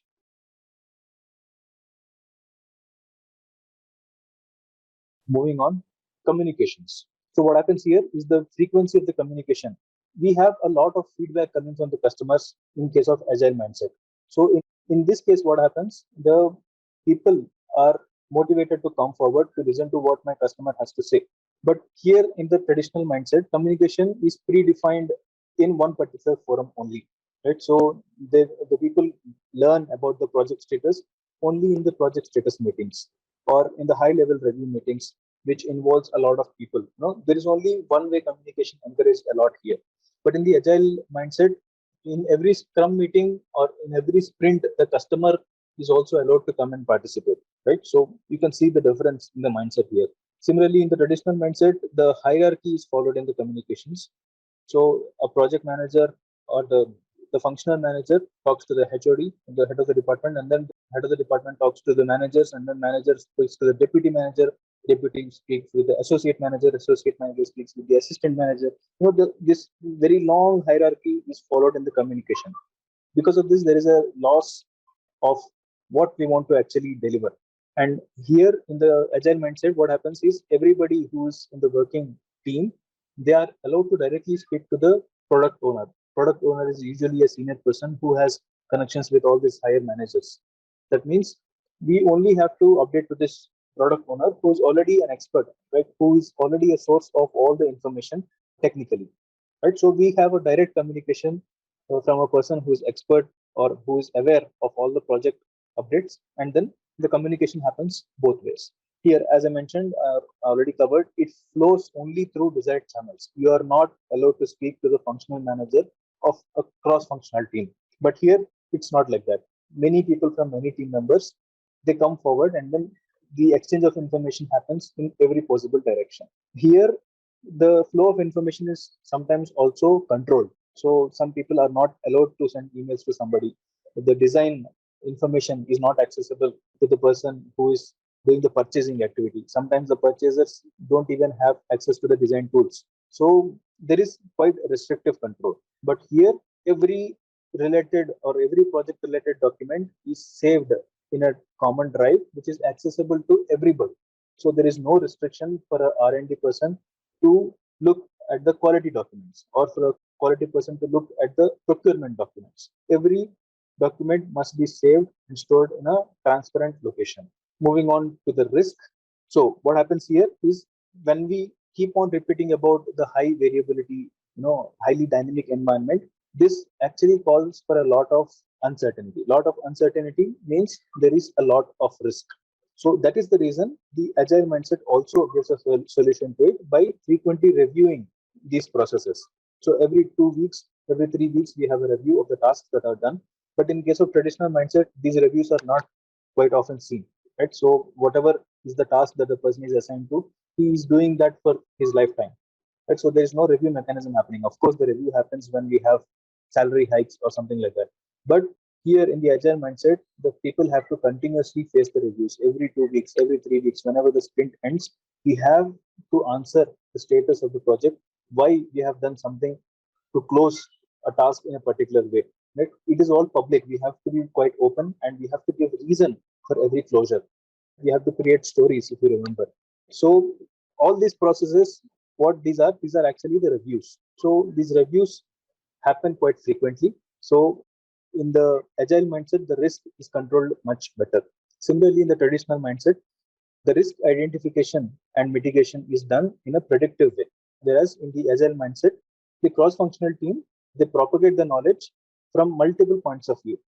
Thereby multiple points of problems or solving the problem is done. So risk mitigation is much better here. Here the risks are listed only at very set, very predefined times, and only in those review sessions the risks are assessed. But here, each and every iteration, each and every sprint, we have a risk review. Here, the scope of work is unaffected by the risk assessment because the risk assessment is done at such point of time. But here, if we see a potential risk, all our priorities of the next sprint are going to change. We are going to adapt to the complete working style to address that risk first. So here we keep on working with that risk. Some risks keep turning into issues, but still our way of working continues to be in that direction. But in agile mindset, it's not like that. We completely change and adapt our working styles based on the risks that we identify.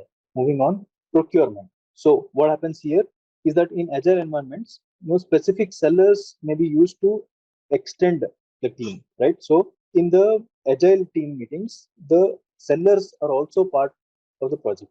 So they are also considered as one of the stakeholders. When I say sellers, the suppliers, the vendors, the service providers, everybody. But here in the traditional way of working, the vendors, they are not part of the project meeting updates. They are considered to be somebody who's outside of our organization. Here in the agile mindset, whatever risk is identified, whatever problems we discussed, they are, the risk is actually shared between both the purchaser and the seller.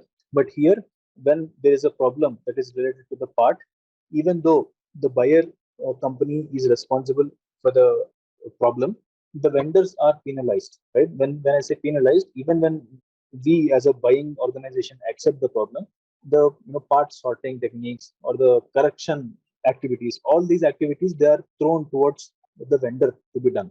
So here it's not like that. The risk and the work is shared equally between buyers and sellers. Here in the traditional way, the vendors working methods, the organization doesn't give much importance to. But in the agile way of working, the agile sprints and all, they are propagated or they are shared with the vendors as well. So the inclusion of adaptive working styles happens also with the vendors. In the traditional way, the complete procurement process happens purely in traditional approach. But here, a mix of traditional plus agile approach happens. Moving on, stakeholder management. Here, the direct engagement with the stakeholders happens with multiple functions in multiple scrum meetings, right? But here in the traditional way, what happens is there are set of rules, right? You are not, the designer is not allowed to go and meet the person who is doing the controlling activity. So the HR is not allowed to meet the finance. So the logistics person is not allowed to meet the quality guy. Such rules are already set in the traditional mindset. In the traditional mindset, again, restrictive updates only to certain group of people. The updates, whatever are given, they are targeted only to certain set of people. But what happens in the agile mindset, we have already learned this a lot of times. The communication happens in the cross-functional way. So the information is available irrespective of the function there. In that meeting, whoever speaks, everybody else listens to it. So again, in the traditional mindset, we have independent working styles and independent working way of stakeholders. But here, because we are coming forward for a common cause, the other's working style might get adopted to somebody else's working style because that person is dealing with a more dangerous risk than us. So everybody's working style gets adapted to that one serious problem that the company is dealing with. When I say company, that one person who is working for that company. Similarly, here all the misalignments and miscommunications, they are easily cleared out because people meet every day, right? People meet every day, people talk every day. Any sort of miscommunication, even if somebody has not listened to that update one day, the next day when he pays some attention to that same topic, he will understand, okay, that there is something moving in one particular direction only. But here, the communications happen only within those teams. The cross-functional talking happens very rarely. Right? So separate communication is given, separate updates are given to each and every stakeholders. That is why there is a separation of information in the traditional mindset.